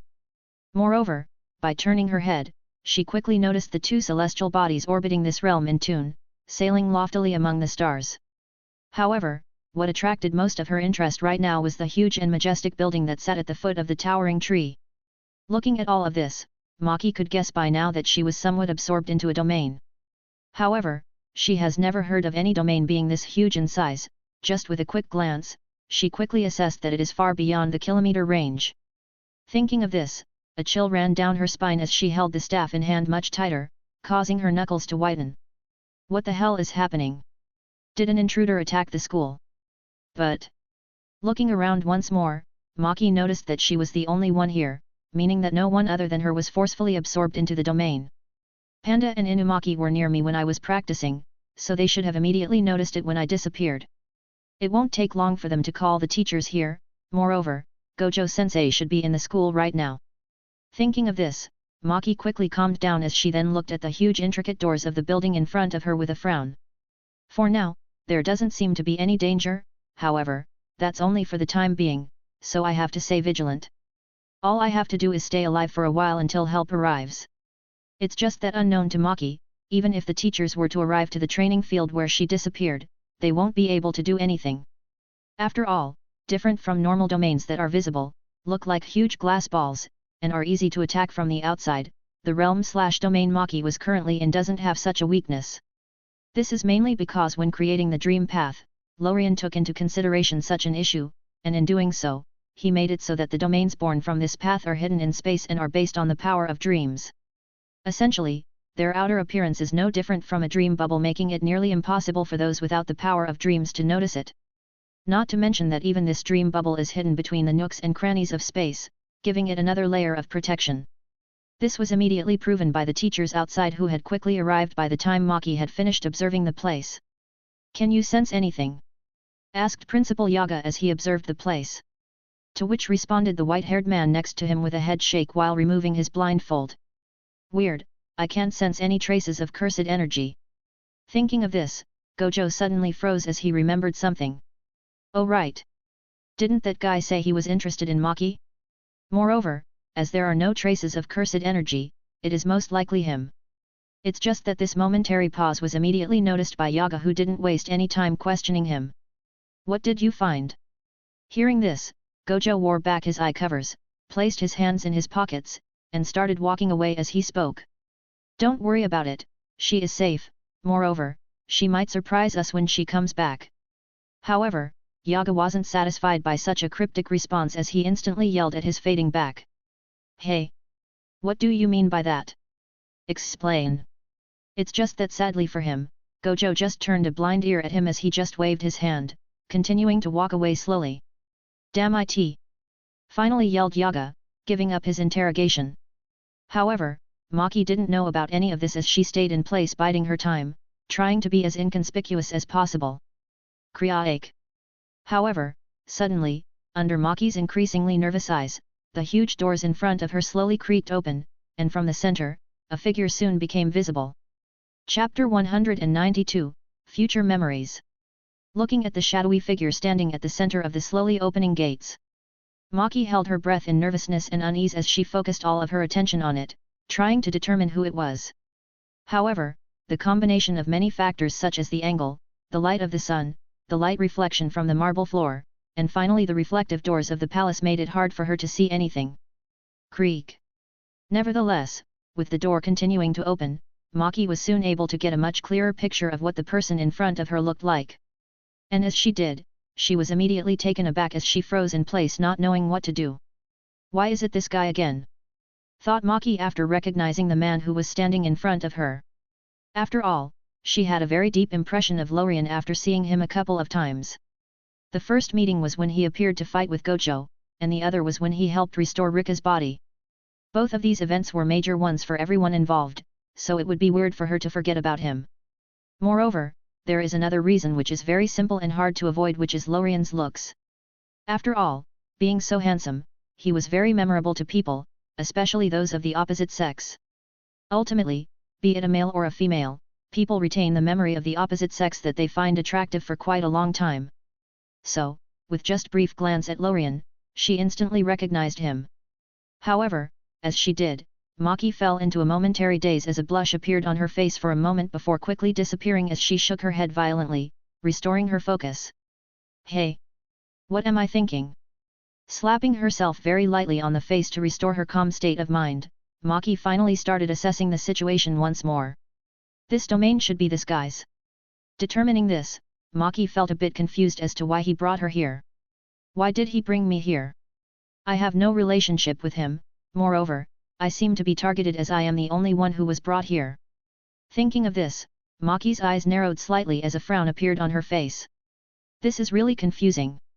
Well, whatever, considering everything I know about him, I don't seem to be in danger. As for the reason he brought me here, let's just ask him. Concluding this, Maki breathed a sigh of relief as she relaxed her hold on the staff at hand and started walking towards Lorien. Seeing this, the latter smiled and spoke while waving his hand back and forth. You. How are you doing? Hearing and seeing his action, Maki almost stumbled from the shock, feeling completely speechless. Why do I have such a strong sense of déjà vu when I look at this guy? Well, I wonder if he is related to Gojo-sensei. Resisting the urge to face palm, Maki kept her serious look as she immediately asked. I am doing fine, thank you, however, may I know why you brought me here? Hearing this, Lorien, who was about to start a conversation, suddenly froze in place, obviously getting his plans broken. It's just that this only lasted for a moment as he then shook his head and responded jokingly. Hey, why are you in such a hurry? Shouldn't you ask this question after you test the waters? However, all he got as a response was Maki's silence. Seeing this, Lorien shook his head lightly as a bored look appeared on his face. No fun. He said before continuing his speech with a laugh. Ha ha ha, well, it doesn't matter, let's not waste any more time and get straight to the subject. You want to know why I brought you here, right? Yes. Well, I am quite interested in your situation, so I decided to help you become stronger, that way, I might be able to watch a good show. Hearing this, a frown appeared on Maki's face as irritation appeared on her face. After all, while she might accept help to become stronger in certain situations, she won't accept being treated with such disregard as she still has her pride. However, while being angry, she still knew better than to piss off the man in front of her, so, she immediately suppressed the rising negative emotions and responded snappily. I don't need help, send me back. The moment she said this, the atmosphere instantly became silent as the smile on Lorien's face disappeared. Are you sure you don't want my help? Yes. Quite dumb, however, as I am in a good mood, I'll give you one last chance. Said Lorien, a wicked smile appearing on his face as he continued his speech. One last time, do you really not want my help? And please note that this is the last time that I am willing to offer my help for free. If you want me to help next, you'll have to pay a price. Hearing this, Maki, who was about to immediately refuse, paused for a moment, deciding to think a bit longer about it. However, as someone who has been trying to drive herself forward without needing anyone else's help all her life, getting help now is a very foreign concept to her. Moreover, because of the information gap and not knowing much about Lorien, she didn't think he could help her much. After all, different from others, her power isn't relying on cursed energy, instead, it is more about improving her physical strength, martial arts, and getting more cursed tools. So, after this brief moment, she took a deep breath and bowed slightly toward Lorien, and said, "Thank you for your proposal, I really appreciate your help, however, I want to prove myself on my own." Saying this, Maki released the long breath she was holding as she then relaxed her body, waiting to be sent back. Well, even though this guy brought me here very suddenly and against my will, his objective is to help me, so he still deserves some respect. But, it doesn't matter now as I probably won't be seeing him again. However, different from what she expected, Lorien didn't immediately send her out after her response, as he instead busted out laughing. Ha ha ha, this is really much more interesting than I had previously expected. Saying this, Lorien's eyes narrowed as a teasing smile appeared on his face. Well, while your first two responses were a bit arrogant, you showed enough respect in your last answer, so, let me show you something interesting as a show of reciprocity. Declaring this, Lorien didn't wait for Maki to respond as he waved his hand toward her, causing a multicolored light to shoot into her forehead. You. Her eyes widening in shock, Maki's heart dropped as she wasn't able to react to this sudden attack. Why am I not hurt? Though Maki, as the pain she was expecting didn't arrive. However, before she could fully understand her situation, her vision suddenly blacked as she then lost consciousness, falling to the ground with a thud. Seeing this, Lorien sat leisurely on the chair that had silently appeared behind him as he placed his chin on his left palm and waited for Maki to wake up. Tisk, tisk, tisk, I am really curious as to how her reaction will be after she gets a look at the future. Ha ha ha, I even took the pain to make the experience immersive. Chapter 193, Regret and Choice. Meanwhile, just as Lorien was waiting patiently in his own domain, Maki, who had been sent on a journey by the reality warper, was currently experiencing one of the worst adventures in her life. Experiencing it all from a first-person's perspective, Maki watched from the moment when Fushiguro Megami became the head of the Zenin clan, albeit for a brief moment of time, until Mai's death. Her powerlessness, her family's cold-heartedness, and her younger sister's sacrifice, she experienced everything vividly. It was as if those events have really occurred, transpiring in front of her eyes, as all she could do was watch powerlessly, unable to change anything. Moreover, to add insult to injury, the experience ended with Mai's death, not showing her revenge that burned the Zenin clan to the ground. Additionally, that wasn't the only thing that she didn't see, as there was obviously a lot of information that was intentionally removed by Lorien so as to not affect his future plans. This included information about the Shibuya incident, Gojo getting sealed, and many other miscellaneous information. However, Maki didn't care about any of this right now, as with this nightmarish experience ending, she suddenly sat up, gasping for breath. Gasp! Gasp! Taking large breaths of fresh air, Maki's body shook as the events she had just seen kept replaying in her mind. Right now, she didn't even pay attention to Lorien, who was currently sitting a couple of meters away from her. This. What just happened?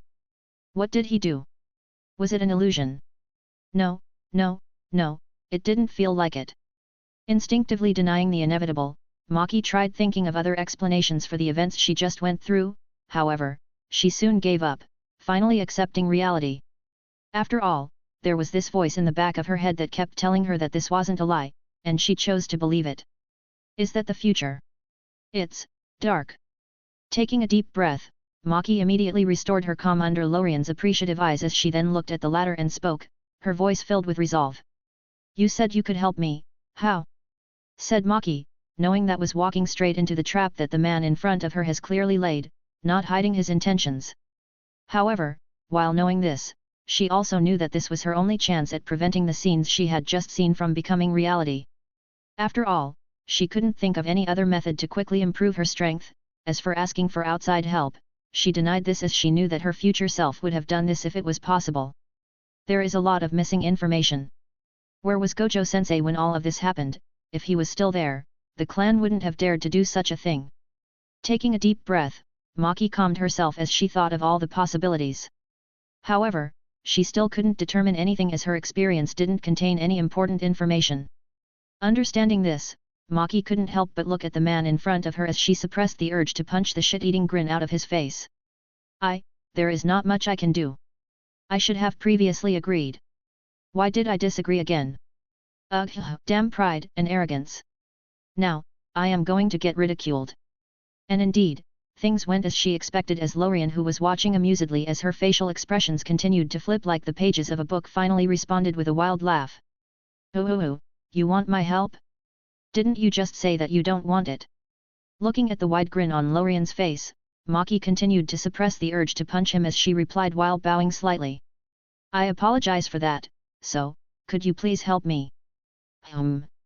Humming lightly, Lorien then proceeded to silently observe Maki, causing the atmosphere to suddenly stiffen. Doing this for a couple of moments, he scanned her up and down before finally smiling gently and responding. I refuse. Hey. Hearing this, Maki's heart instantly sank as she opened her mouth, not knowing what to say.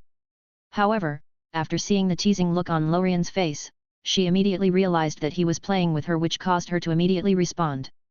Stop playing with me, please respond seriously. Hearing this, Lorien started scratching his chin as he contemplated on either continuing to make fun of her or just getting things done. However, Maki didn't know about this as she became more nervous by the second. But, thankfully for her, Lorien's positive side somehow took over as he finally smiled and asked playfully. All right. I can help, however, don't expect it to be free, so, what can you pay? What can I pay? Hearing Lorien's question, Maki immediately became silent as she didn't know what the other party wanted as payment. Money. He doesn't seem to be the type that needs it, moreover, even if he wanted it, I don't think that I have enough money for that. Pay him by helping him do odd jobs. Well, I can't think of anything that I can help him with. Or maybe. Ugh, this is annoying. Thinking of all of the possible options, Maki felt her head expand and contract from the pain. Even after thinking about it for a couple of minutes, she still got nothing. So, realizing that she was going nowhere, she finally decided to throw the ball back to Lorien's side of the court. Before that, what kind of level of strength can you help me achieve? Hearing this, Lorien felt a bit surprised seeing her calm demeanor, which he greatly appreciated. After all, it would be hard for normal people to immediately calm down after experiencing what she did and then reasonably thinking about getting all of the details before making any deals. A normal person might have jumped on the opportunity and paid whatever he could before knowing what he was really getting. This girl really does have potential. Now I am curious as to what kind of power she will awaken after giving her the dream path. Thinking of this, the smile on Lorien's face grew bigger as he finally responded to her question.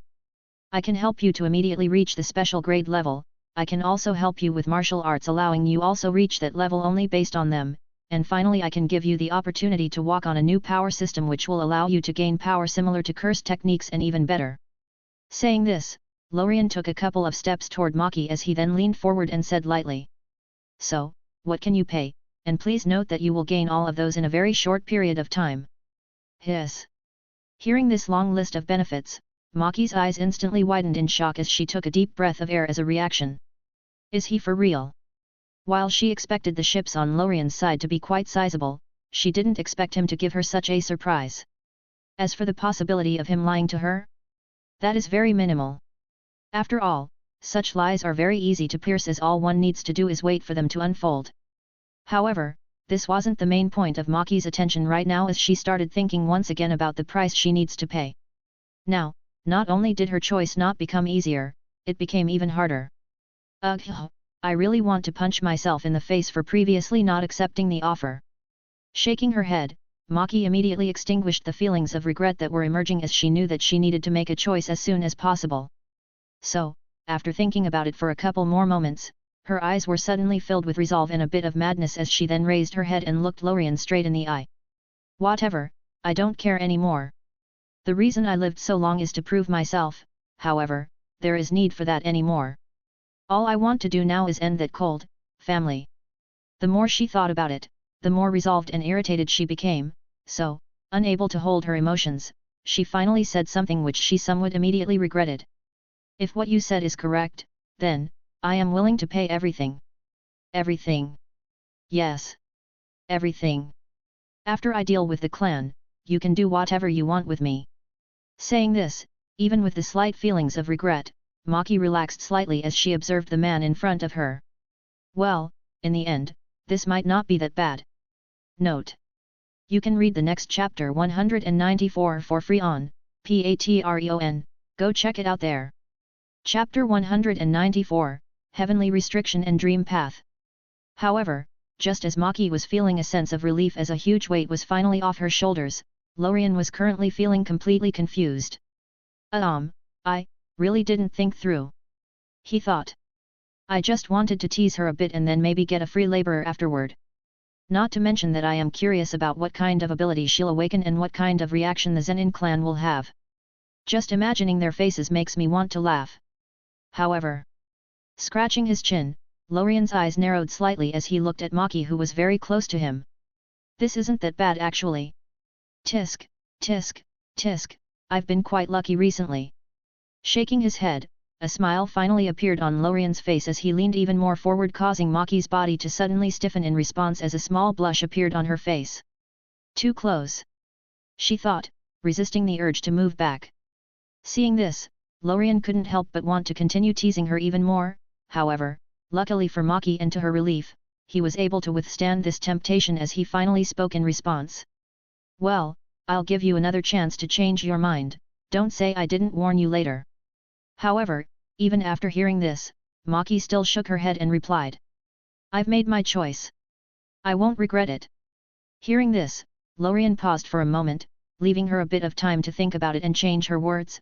However, after waiting for a while and seeing that this wasn't useful, he immediately gave up and said as he moved his body back. All right then, the deal has been sealed. Saying this, Lorien then used his forearm to wipe the fake sweat off his forehead as he then continued his speech. I really hate negotiations, they are really exhausting. However, all he got as a response was an indifferent reply from the already impatient Maki. Yes, it is, so, when are we going to start? You really aren't that fun, are you? I am starting to regret it a bit now. Giving off a long sigh, Lorien shook his head in defeat and said. If you are worrying about time, you don't have to, the time in this realm is different from the outside world. Time, different. Yes. As long as I control it, no matter how long you stay here it will only be a moment or so outside. Hiss. Taking a deep breath, Maki looked at the man in front of her with wide eyes that were filled with shock. Right now, she felt a bit relieved, reassured that she had made the right bet and that he wasn't lying to her. Of course, the proof of the matter is still left for later. However, she still wanted to ask a couple of questions. So, it doesn't matter how long we stay here, it'll only be a moment outside. That's what I just said. Right. However, don't be so happy, as even though I said that I could do it, I didn't say that I will. Hey. Looking confused, Maki gazed intently at Lorien, waiting for his explanation, which he immediately delivered. There is a very interesting event that's going to happen soon, however, I don't want to waste any more time outside, so, instead of a moment passing outside, it'll be a couple of months or so. Ha! Calm down, calm down. But if you are worried about your friends outside, then don't, I'll notify them. So, wanna start or what? Sigh. Giving off a long sigh, Maki knew that she couldn't contend with his decision. After all, beggars can't be choosers. Moreover, with her friends notified, there wasn't anything that she needed to be worried about. Interesting event. Considering this guy's wicked personality, I don't think that it'll be a good thing. Thinking of this, and remembering the future events that she had just experienced, Maki couldn't help but feel a bit worried. Does that future have anything to do with this event? Why does this guy keep speaking in riddles? Can't he just explain things clearly for once? A bitter look appearing on her face, Maki soon got over it as she tried looking at the positive side of things. Well, at least I know that until then no one will be in danger, so I don't have to worry much. All I need to do now is just improve my strength. Thinking of this, the bitter look on her face was soon replaced by a gentle smile that startled Lorien. I'll see you soon, Mai. It's just that while Maki was smiling to herself, engrossed in her own illusory thoughts, Lorien, who was just startled, was still waiting for her response. However, after waiting for a while and still getting nothing, he quickly got impatient as he clapped his hands in front of her face, which alarmed Maki, causing her to immediately wake her up from her daze. So, want to start now or what? Ah. Yes, sorry. Responded Maki, who had realized her gaffe, a small blush appearing on her face. Seeing this, Lorien shook his head in speechlessness, deciding not to get into it. Alright then, let's start with your heavenly restriction. Saying this, Lorien didn't waste any time as he pointed his finger toward Maki, mobilizing his power as he spoke continuously. Cursed energy, nullify. Cursed energy, connection cut off. Heavenly restriction, conceptual strengthening. Conceptual identity. Buzz. With each phrase being uttered, a wave of energy washed over Maki, sublimating her. What Lorien was doing right now is removing the last trace of cursed energy in Maki's body and completing her heavenly restriction. After all, even though Lorien is planning on letting her walk the dream path, not taking advantage of the heavenly restriction to strengthen her physique is a huge waste. Moreover, he was also cutting off her connection with her younger sister, enabling the two to finally be free. I wonder if doing this will affect I am quite curious. However, while Lorien was musing to himself, he still didn't stop using his powers to make minor changes. This lasted for a couple more moments until Lorien finally lowered his hand as he looked at Maki, who was standing in front of him, his face full of satisfaction. How are you feeling? Hearing this question, Maki couldn't help but clench and relax her hands a couple of times, feeling the changes in her body. Free. She said, a happy smile appearing on her face as she looked at Lorien gratefully. My bet, I won. I have never felt this strong. However, just as Maki was continuing to feel the changes in her body, Lorien suddenly spoke, interrupting her thoughts. Do you want some time to get used to it, or do you want to continue and then practice slowly? Hearing this, Maki immediately responded without hesitation. Continue. Alright then. Shrugging his shoulders in response, Lorien then raised his hand, causing a small golden ball to appear on top of it. This is the seed of the dream path. After it takes root in you, you'll officially be the third walker of this path. 3RD. Yes, I created it, so I am the first, and the second is Yuki. Said Lorien before suddenly remembering something, causing him to continue his explanation with a laugh. Well, the third should have been Gojo, however, he wants to test the upper limits of the cursed energy power system before jumping ships, so you kinda stole his position, ahaha. Hearing these names, Maki's eyes suddenly widened as she finally realized how huge the opportunity she was receiving is. Special grade Yuki, and Gojo-sensei, moreover, there is the guy in front of me. Speaking of which, I have never asked what his name was, did he say it previously? I can't remember. Shaking her head, Maki threw these messy thoughts aside as she then looked at the golden ball in front of her, her eyes filled with anticipation. Seeing this, Lorien smiled and waved his hand toward her, causing the golden ball to shoot into her body. The moment this happened, Maki immediately lost consciousness as a major transformation was transpiring.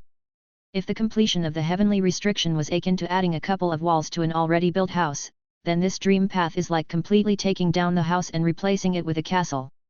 Don't let me down. Though Lorien as he patiently waited for Maki to awaken her ability. Buzz. Buzz. For a couple of minutes, Lorien watched as the dream path seed kept modifying Maki's body, which continued until the beginning of the awakening of her ability. And the moment it began, Lorien instantly raised his head just to see a blackish ball get created near the crown of the eternal tree. However, this ball only stayed for a moment before rushing into the tree next to it, just to get immediately absorbed by it. Absorbing the new information that appeared in his mind, Lorien's eyes widened in shock as he then looked back at the still unconscious Maki. Well. This was unexpected. Tisk, tisk, tisk, this ability. As a wide grin appeared on his face, Lorien then started laughing joyfully as he spoke. Ha ha ha ha, to think her ability would be negation. I didn't think that she would be so incompatible with energy. However, narrowing his eyes, Lorien then continued on a more serious note. However, while this ability might not be as comprehensive as others, it is very compatible with her style of combat, not to mention that such an ability can be useful in all situations. Thinking of this, Lorien finally made a decision. Alright then, I've decided. I'll help you get stronger. It would be better if she reaches the law level. After all, the feedback that I get isn't a one-time thing. It is continuous. And so, with this choice being made, Lorien immediately started making a more comprehensive training plan in his mind. Ha ha ha ha, this is going to be really interesting. I could even train her to beat Gojo.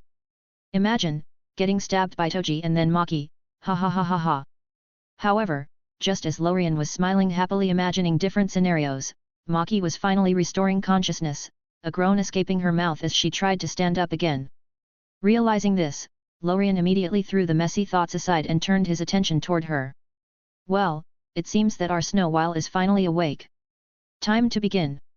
Note: you can read the next chapter 195 for free on Patreon, go check it out there. Author patreon.com/author Husem, support me there and get to read up to 15 advanced chapters or more. You can also find me now by simply typing Husem. Comment. 5 comment. Vote. 2 left. Chapter 195, Meanwhile, just as Maki was transferring from the cursed energy to the Dream Path power system inside of Lorien's domain, a lot was happening outside. Starting from the nearest place, which is Jujutsu High, just moments after Lorien told Maki that her friends will be informed about her prolonged absence, a number of simple letters suddenly manifested themselves in front of her teammates, Gojo, and the principal. Swish! The moment this happened, a series of vastly different reactions unfolded, with the calmest being Gojo's, who just grabbed the letter without hesitation before it even had the time to fall into the ground. This was followed by the principal, who stayed put for a while and observed it before finally picking it up. And lastly, it was Panda and Tej, who jumped away the moment the letter appeared, just to then cautiously walk back to it and open it. However, while the reactions were vastly different, the content of the letters wasn't, as they all read. Greetings, dear reader. It is with both joy and delight that I share with you today the important news of our forthcoming training. And it is with greater pleasure and excitement that we invite you to stay calm and not care about the disappearance of your teammate/student. We deeply appreciate your laid-back attitude and willingness to embrace the mystery of it all. We thank you for your understanding. Cordially, Handsome Guy. P.S. Gojo, be careful of getting beaten up by your own student when she comes back. That would be a bit embracing, wouldn't it? Reading this letter, figurative question marks silently manifested above everyone's head. Never in their lives have they seen such an arrogant kidnapper. Why does this read like a marriage invitation letter? Said Gojo, tilting his head to the side as he continued reading it. However, he soon threw this thought aside as he read the huge note that was written in gold, situated at the bottom of the letter. My student beating me up. Thinking of this, a grin instantly appeared on his face as he then busted out laughing. Ha ha ha ha, I wish that could happen. However, this laugh didn't last long, as he soon restored his serious face. But, for him to say this, it means that the power Maki awakened is pretty good. I really wonder what it is. It's just that while the other people at Jujutsu High were experiencing different emotions and enacting a number of diverse reactions, another person far away from this location was also affected by Maki's disappearance and her change of power systems. Crash! As the loud noise of a glass cup falling to the ground and sending coffee everywhere, a young girl with short hair could be seen standing frozen in place. My, is everything okay? Immediately asked the tall and heavily muscular young man who was standing next to her. This worry was also echoed by the short, golden-haired girl next to them. Are you all right? However, to their concern, even after calling out to her, the girl didn't seem to react, as she instead looked down at her hands, which started shaking uncontrollably. This, Maki. I don't feel it anymore, the connection. My cursed energy improved, I don't feel the shackles anymore. However, why am I not happy? Feeling a number of complex emotions, Mai's countenance palled as a wave of dizziness hit her, causing her to fall to her knees. That liar, I clearly hate her. But, why am I feeling like this? Clutching her heart tightly, Mai took a deep breath, trying to calm herself down. Right now, she wasn't even in the mood to check out how strong she became, all she wanted to do now is understand what happened to her twin sister. So, without any delay, she took another deep breath as she then stood up and headed toward the school entrance. "Mai?" inquired Momo, looking a bit worried. However, Mai didn't care about any of this right now as she quickened her steps, only leaving a couple of words behind. "I have to go." "Mai? Wait for me!" shouted back Momo as she swiftly followed in her footsteps. However, while Maki's disappearance is important for the parties involved, affecting them to various degrees, it wasn't nearly as influential as what was currently occurring far overseas, not to the overall situation of the world at least. Crash! Crash! Crash! As the blue ocean waves rolled in gentle swells, a small-sized ship not that far away from the coastline could be seen sailing gently at a very slow speed as it headed back to the shore. And on its deck, a tall man wearing beach clothes and a wide-brimmed hat could be seen laying comfortably as he held a big blue-colored orb in his hand. "The ocean is really big, it took me a lot of effort to find you, imaginary cursed spirit Proteus." Saying this, the man then opened his mouth wide and swallowed the orb in one gulp. Verb. Endless transformation, a great ability, and while it might not be as perfect as Mahito's, it, alongside some other cursed spirits that I grabbed from all over the world in the past few months, should be enough to fill in the gap. Groan. Standing up on the small-sized ship, the man stretched his body, a small groan exiting his mouth. "The deadline is approaching, this is my only chance. However, I still can't find a way to deal with the other nuisance." Rubbing his forehead, Kenjaku felt a headache as he thought about the subject. "It doesn't matter for now, let's take things slowly, all I have to do now is to kickstart the culling games." Thinking of this, Kenjaku threw all of the messy thoughts aside as he then sped up the boat, wanting to reach the shore quicker. It's time to return to Japan, there are many things that need to be prepared. How long was the flight from Greece to Tokyo again? Oh, right, 12 hours. Chapter 196, A Fleeting Breeze. Time, a fleeting breeze, unstoppable, and unpredictable, such is its essence. For some, it unfolds like a cursed eternity, each moment dragging on in agonizing slowness.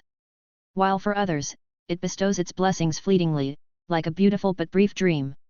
Yet, regardless of how people perceive it, time gallops forward like a wild horse, paying no heed to anyone or anything, remaining indifferent to all desires, ambitions, and regrets. This is the eternal truth of time, be it the past, present, or future. And so, with its constant rule unfolding for all to witness, nearly 3 months silently slipped away, leaving traces of memories in its wake. For Lorien, these memories consisted of his time practicing with Maki, allowing her to acquire better control of her new powers and to gain a better understanding of their applications in battle. However, that is only a minor part of the training, as the majority of time was dedicated to practicing martial arts. This allowed the new Dream Path Walker to not only consolidate and perfect her foundations, but it also allowed her to reach the extraordinary level in the martial path. This occurrence somewhat surprised Lorien, as he didn't expect her to reach this level in such a short period of time. However, when he thought about the fact that he not only gave her the basic breathing technique, which is very flexible, but also guided her himself, he immediately felt relieved as a smile appeared on his face. As expected of myself.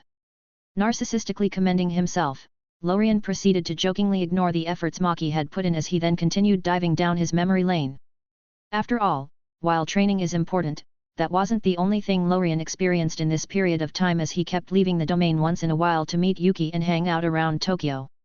Otherwise, keeping a monotonous state for such a long time would most likely bore him to death. However, frankly, I wouldn't be the only reality warper to die because of such reasons, as this might actually be the most common cause of death for reality warpers. Shaking his head, Lorien quickly threw the messy thoughts aside as he then started recalling the past events which he deemed interesting. Well, there was an additional person who joined the Dream Path power system, that should count as important news, right? It's just that the power she awakened isn't that good, compared to other Dream Path walkers, that is. The one Lorien is talking about is his secretary Nagi Yoshino, as after Lorien sent her the Dream Path seed, it remained dormant for a while before awakening on its own. However, surprisingly, even after suddenly gaining superpowers and discovering a whole new world, Nagi still kept going about her life as if nothing had ever happened. The only noticeable change is that she got much healthier and stronger, and that she now attributes a section of her day to practicing. Apparently, she was also interested in the increase in lifespan that might even reach immortality by reaching a high enough level in the dream path. However, sadly for her, she couldn't find a way to teach her son any of this, and all she could do was wish that a miracle appears and that he somehow awakens some abilities as she did. It's just that this hope is quite slim for now unless he becomes one of the lucky ones to awaken after Lorien officially launches his plan. However, this is something for the future, near, and has nothing to do with the past or present. But, speaking of things that have something to do with the past, Lorien began recalling other important events. Apparently, something happened on the side of cursed spirits as Volcano Head didn't attack Gojo. Well, it seems that he's quite lucky, to be honest. I don't see how he would have run away from an enhanced Gojo otherwise. But, while the cursed spirits didn't attack Gojo, they still intervened in the Kyoto Goodwill event. Moreover, before doing that, they attacked a couple more places to attract his attention so they could gain even more time. This caused things to not differ that much from the original timeline. It seems that Kenjaku has been adapting and improving his plan all this time, so I am quite interested in how things will unfold from here on out. Rubbing his chin in deep thought, Lorien couldn't help but think about Sukuna, who was still sealed within Yuji. I don't know if this guy became interested in Megami's 10 Shadows technique or not. But, I don't think that he made a pact with Yuji as he did in the original, so even if he became interested, it's unlikely that he'll be able to do anything. Moreover, I am going to appear way before these events, so, even if he has a trick up his sleeve, he won't be able to do anything. However, the most likely thing to happen is that he'll take advantage of this incident to get free from Yuji's body. Shaking his head, Lorien decided not to speculate on this any further as he then turned his attention toward Maki, who was practicing not that far away. Looking at her, a grin appeared on his face as he couldn't help but wonder. I am really curious as to how everyone will react after meeting her again. Thinking about the upcoming event, the grin on Lorien's face grew even wider as excitement and joy became apparent on his face. Ha ha ha ha, I've been waiting for so long. It's finally coming, the Shibuya incident. How will this incident unfold with me acting as the butterfly that caused the tornado? One event causes another, small things can have nonlinear impacts on a complex system, a lot of variables, infinite potential. Ha ha ha ha, don't let me down, Gojo, Sukuna, Kenjaku. Chapter 197, Shibuya. On the 31st of October 2018, Shibuya. Beneath the radiant glow of the waxing gibbous moon, a city came alive with vibrant energy on this enchanting Halloween night. Today, a huge array of casual clothes, business attires, and elaborate yet intriguing costumes could be seen adorned on the diverse multitude of people, representing every walk of life. Here, everyone seems to be pursuing something. Some wanted to have fun and enjoy the night, while others couldn't be bothered with the festivities as they just wanted to get home as quickly as possible. However, despite their unique and different objectives, they all traverse the same illuminated streets in harmony, each going their own way. Of these people, there was a young freshly engaged couple who were out to relax as they could be seen walking in the streets, vising different stores, tasting food, and enjoying their night. Hey look! Let's go to that shop, said the young and beautiful girl who appeared to be in her 20s as she dragged her helpless fiancé. Ah, yes, slow down a bit, it isn't going anywhere, responded the young man as a bitter smile flashed across his face before quickly disappearing. Ugh, can't we just sit down and relax somewhere? He thought, groaning painfully in his heart. However, unbeknown to him, this sudden decision by his fiancé had just saved their lives as just after walking a couple of meters in that shop's direction, a black shadowy veil suddenly appeared centimeters behind him. Feeling this sudden movement and sensing the change in luminosity, the young man immediately stopped and looked behind him in confusion. What's happening? However, this confusion was soon replaced by wariness after seeing the huge wall that was standing in front of him. It's just that different from his cautious nature, his fiancée had a much livelier and more courageous personality as after noticing the veil, her first reaction was to touch it to see what it was. What is it? However, just as her hand was about to land on it, the man suddenly caught it and then forcefully dragged her away. We're going. Ah, wait, my hand, it hurts. Hearing this, the man immediately reacted, loosening his grip slightly, but not letting go completely. Sorry about that, it was a reflex, however, we still need to go fast. Why? Let's stay and observe it a bit, I have never seen anything like it in my life, I have always wondered if there were superpowers in this world, this might be it. No, curiosity killed the cat, and I don't want to be one. Moreover, if it is truly related to supernatural beings, then we must run even faster. But don't worry, we won't miss anything. Such a huge event will most likely be broadcasted on TV, let's watch it from the safety of our homes." Hearing this, the girl seemed to be convinced as she nodded her head and quickened her steps to keep up with her lover. It's just that while this couple remained somewhat rational, which allowed them to survive this ordeal, some people weren't as smart as them. Sadly, it seems that even after God had given them a chance to run away, those people still decided to go inside the veil to see what was happening and maybe record a video or two for social media. It's just that after entering, they quickly discovered that all communications were cut off and that they could no longer get out. Such occurrences were unfolding in every direction, with some lucky people running away as quickly as possible, while others choosing to die as quickly as possible. Of course, there were also the unlucky people who found themselves directly inside the veil without the ability to choose their own fates. "What's going on?" inquired a woman as she held her baby child closely to her chest while looking around worriedly. "I have no idea," responded an elderly woman who was standing nearby. Such questions were being asked perpetually by many people, but the response always remained the same. It's just that while those people were unlucky, they weren't the most unfortunate of the bunch, as this trophy goes to the ones at the underground metro station and especially those close to the railway. After all, those people are currently standing the closest to the cursed spirits and cursed users who could be seen standing on the metro track. "Everything is ready, it's time to begin. I have already begun spreading the message. Soon, Gojo Satoru will be here, get ready.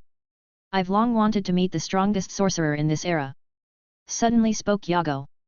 However, just as he said this, Kenjaku shook his head and responded solemnly. "Remember, your task is to exit the curtain with Shijimo the moment Gojo enters it, then, you have to send the 10 fingers to Sukuna while Gojo is being distracted. Wouldn't it be better to seal Gojo and then send the fingers to Sukuna?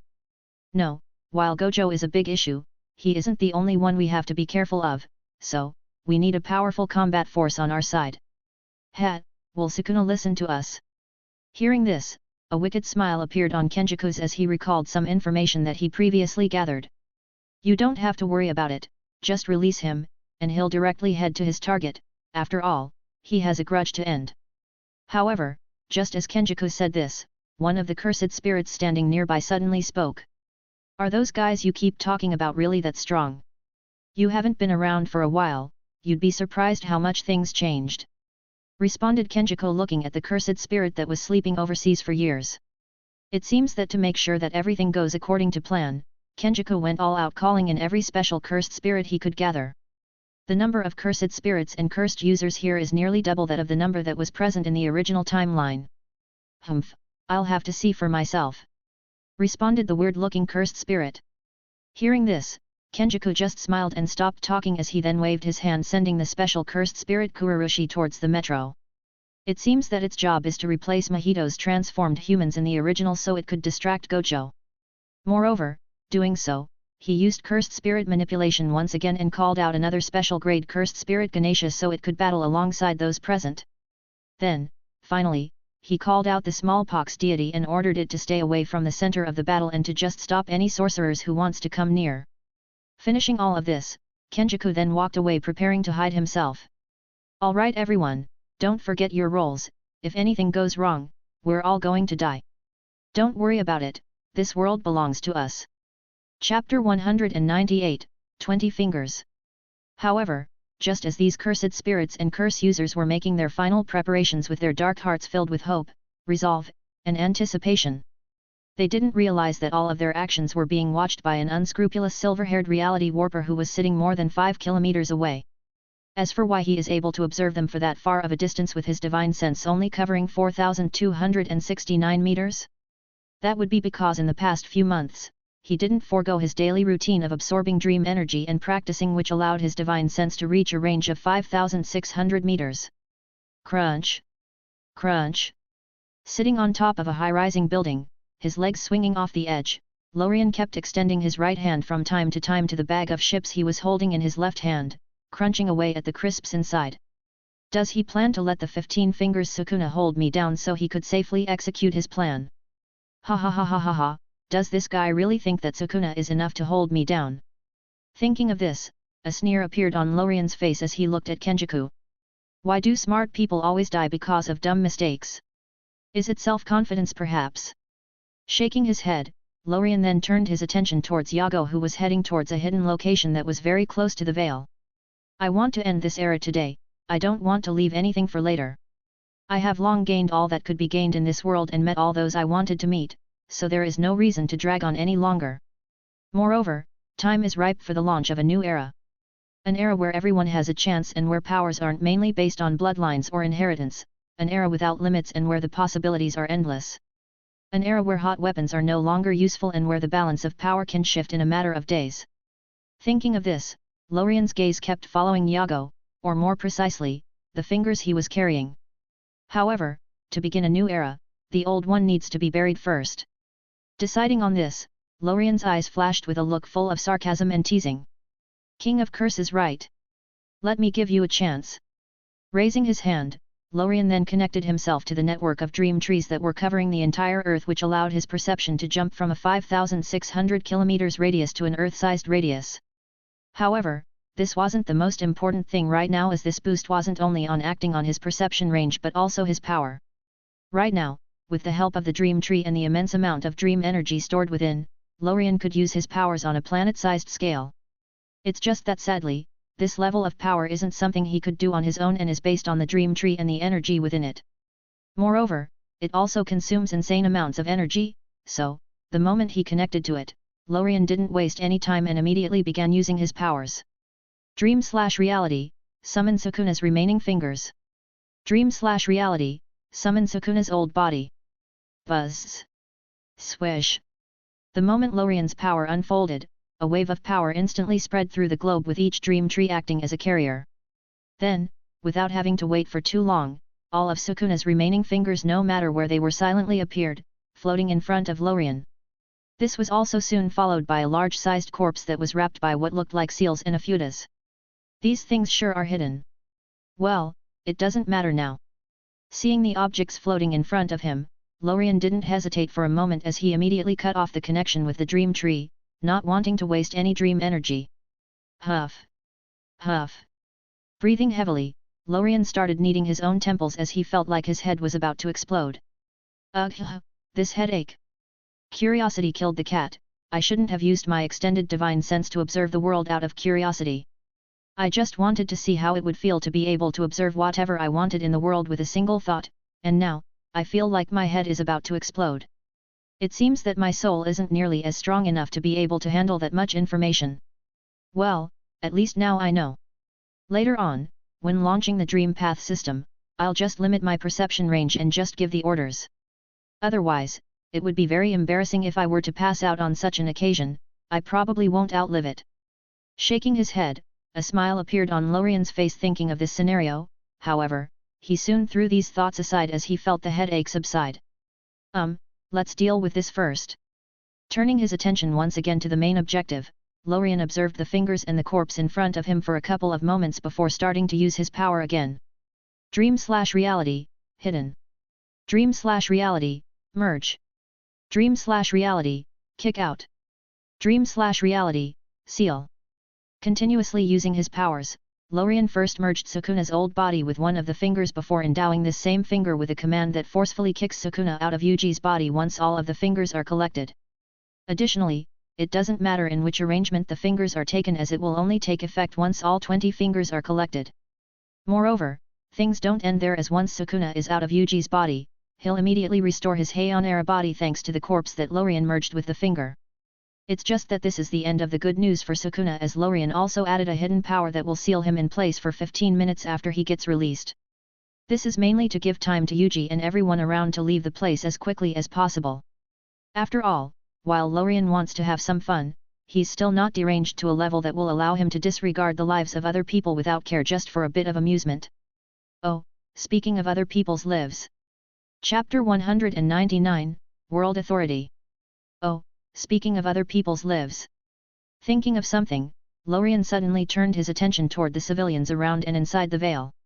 Looking in that direction, Lorien could see the fear, worry, and stress of the people imprisoned there. Using his divine sense, Lorien had a complete and clear view of the situation as he observed everything in great detail. He could see the children crying, the frightened mothers trying to calm their children as they waited for help, and the few men that were trying to put on a brave and courageous facade so as to not make the situation worse. It's just that while they did so, they still couldn't hide the worry and anxiousness hidden deep within their hearts.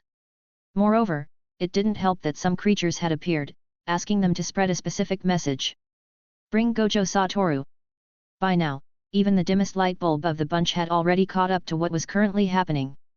It seems that their lives are now nothing but a bargaining chip to set a trap for a certain person. This situation. Watching all of this from a distance, Lorien couldn't help but frown as a confused look appeared on his face. Those guys, should I ignore them and let them die?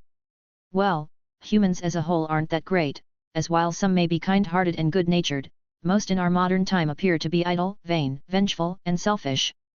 So, whatever, who am I to judge the nature of other people, who knows what's hidden in a person's heart? Such a complex thing, it's not for me. All I have to do is to keep following my heart and to do whatever I want to do at the moment. And now, I feel like saving those people. Deciding on this, Lorien couldn't help but start evaluating the probability of those people surviving on their own without his help. However, after thinking about it for a fraction of a second, he quickly came to the conclusion that there was no possibility of the people within the veil to survive. After all, this incident was much bigger than the one that unfolded in the original timeline.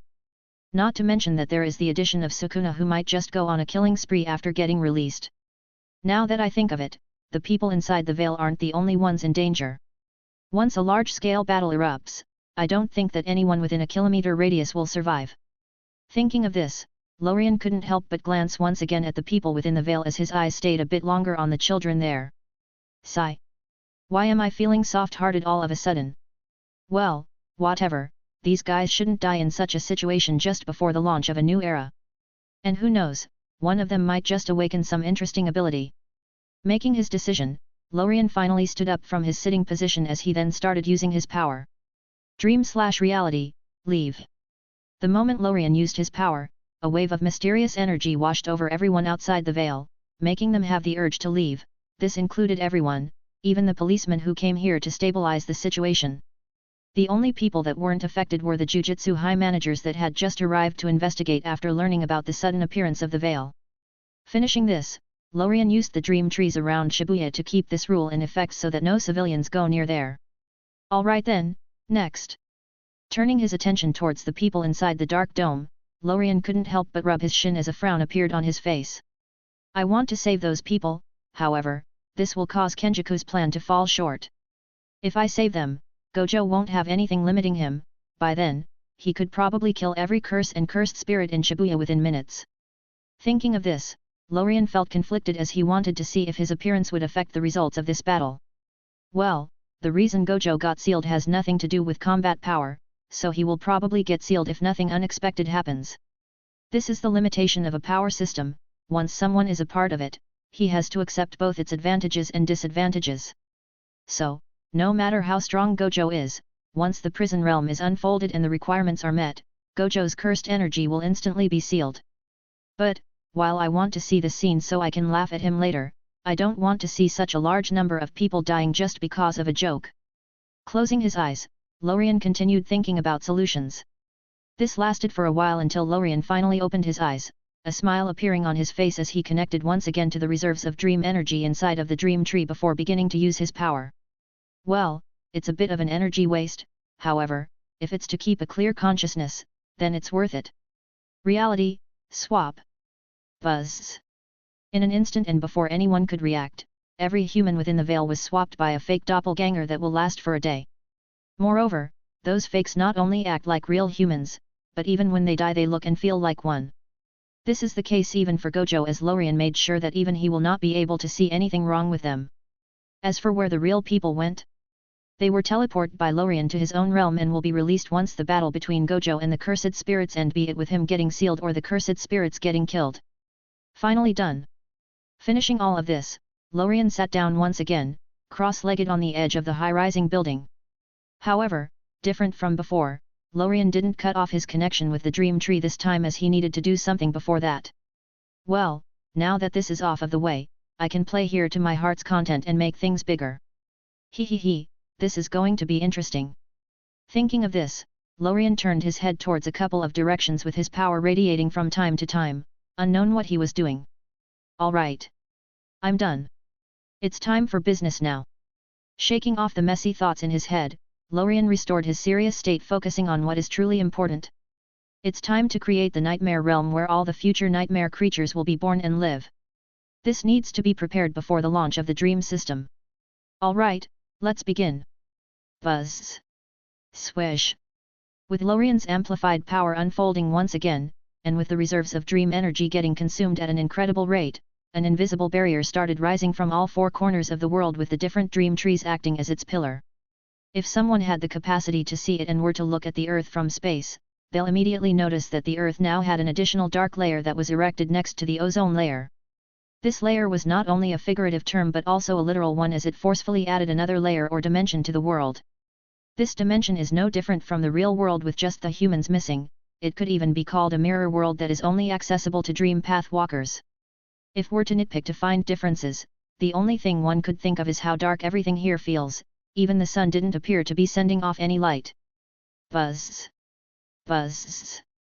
Buzz. With this new layer shaking and twisting as the final optimizations were being made to it, all the negative energy floating in the void started getting forcefully gulped down by it and transformed into an alternative form of energy that is absorbable by the world and that allows the birth of nightmare creatures. So, to make sure that everything goes smoothly in the long run, Lorien divided this energy, with 70% being sent to the world for it to absorb and grow, while the rest was left inside of the nightmare realm so that nightmare creatures could be born. Now, the negative energy issue that had plagued the world for so long had been finally resolved. This is proven by the incredible amount of luck that Lorien had just received. But, as a price, Lorien sensed that the dream energy that he had accumulated for more than a year was consumed by about 80%. However, Lorien wasn't that concerned by this as he turned his attention towards the sudden connection he felt.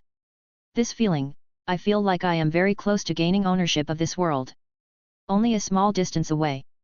Sensing this, a joyful look appeared on Lorien's face as his hard work is finally bearing its fruits. Ha ha ha, once I launch the dream path, I'll instantly get it.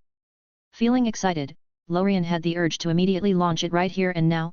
However, thinking about the fun he would miss by doing so, he quickly suppressed those feelings as he turned his attention towards another subject. Hey! Where did Tengen's barrier go? Chapter 200, Tengen. Hey! Where did Tengen's barrier go? Turning his attention outwards, Lorien immediately felt that something was missing, and it didn't take him long to determine the origin of this feeling. Well, that's unexpected. However, now that I think of it, it's very logical.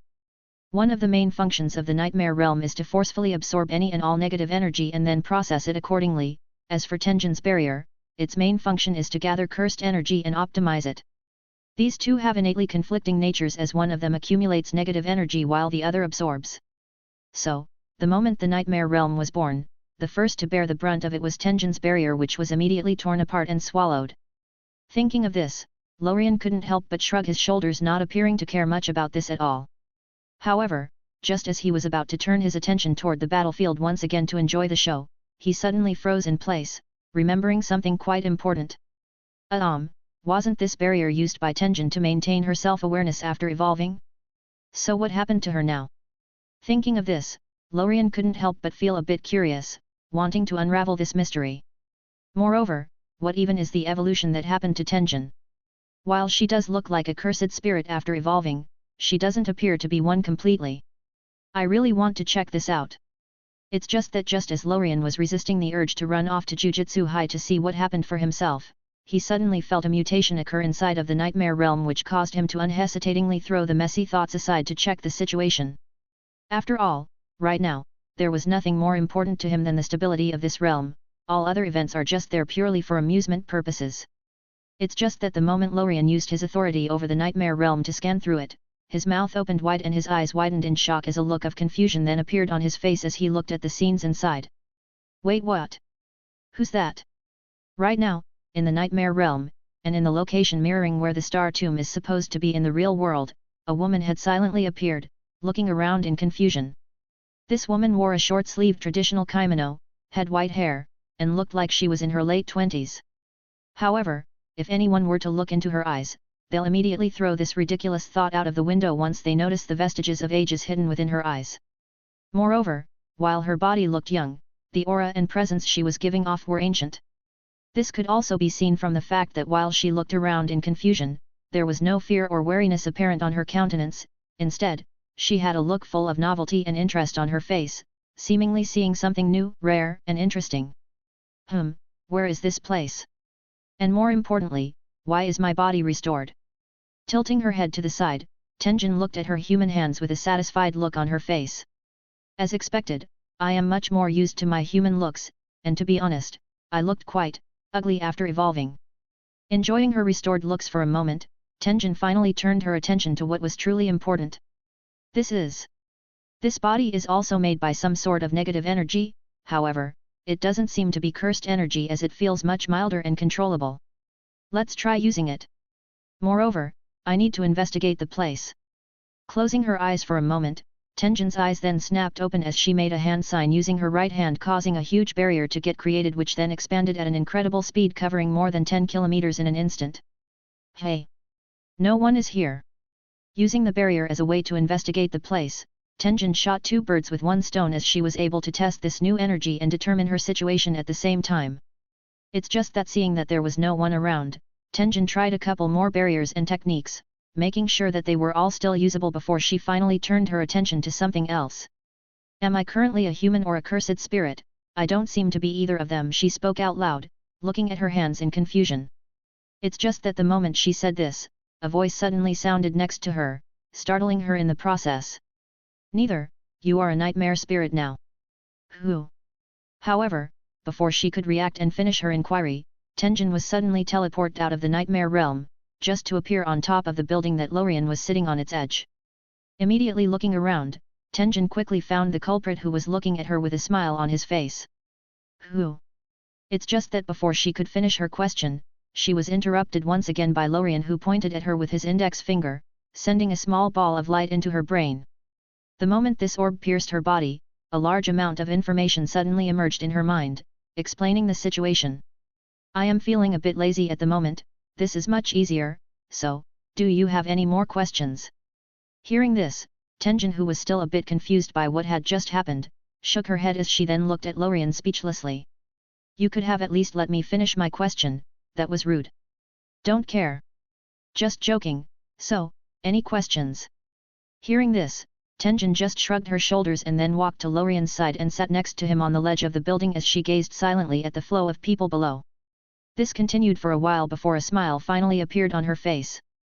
Nope, no questions, however, I'd like to thank you. Thank me? Yes, you've achieved what I've long wanted to do, moreover, I can finally see the world with my own eyes after such a long time. Hearing this, Lorien nodded in response as he remembered that weirdly enough, a lot of the powerful sorcerers across the ages have similar objectives but just different approaches. This is the case be it for Yaku, Gojo, Geto, Kenjaku, or Tengen. It's just that some are crazier than others.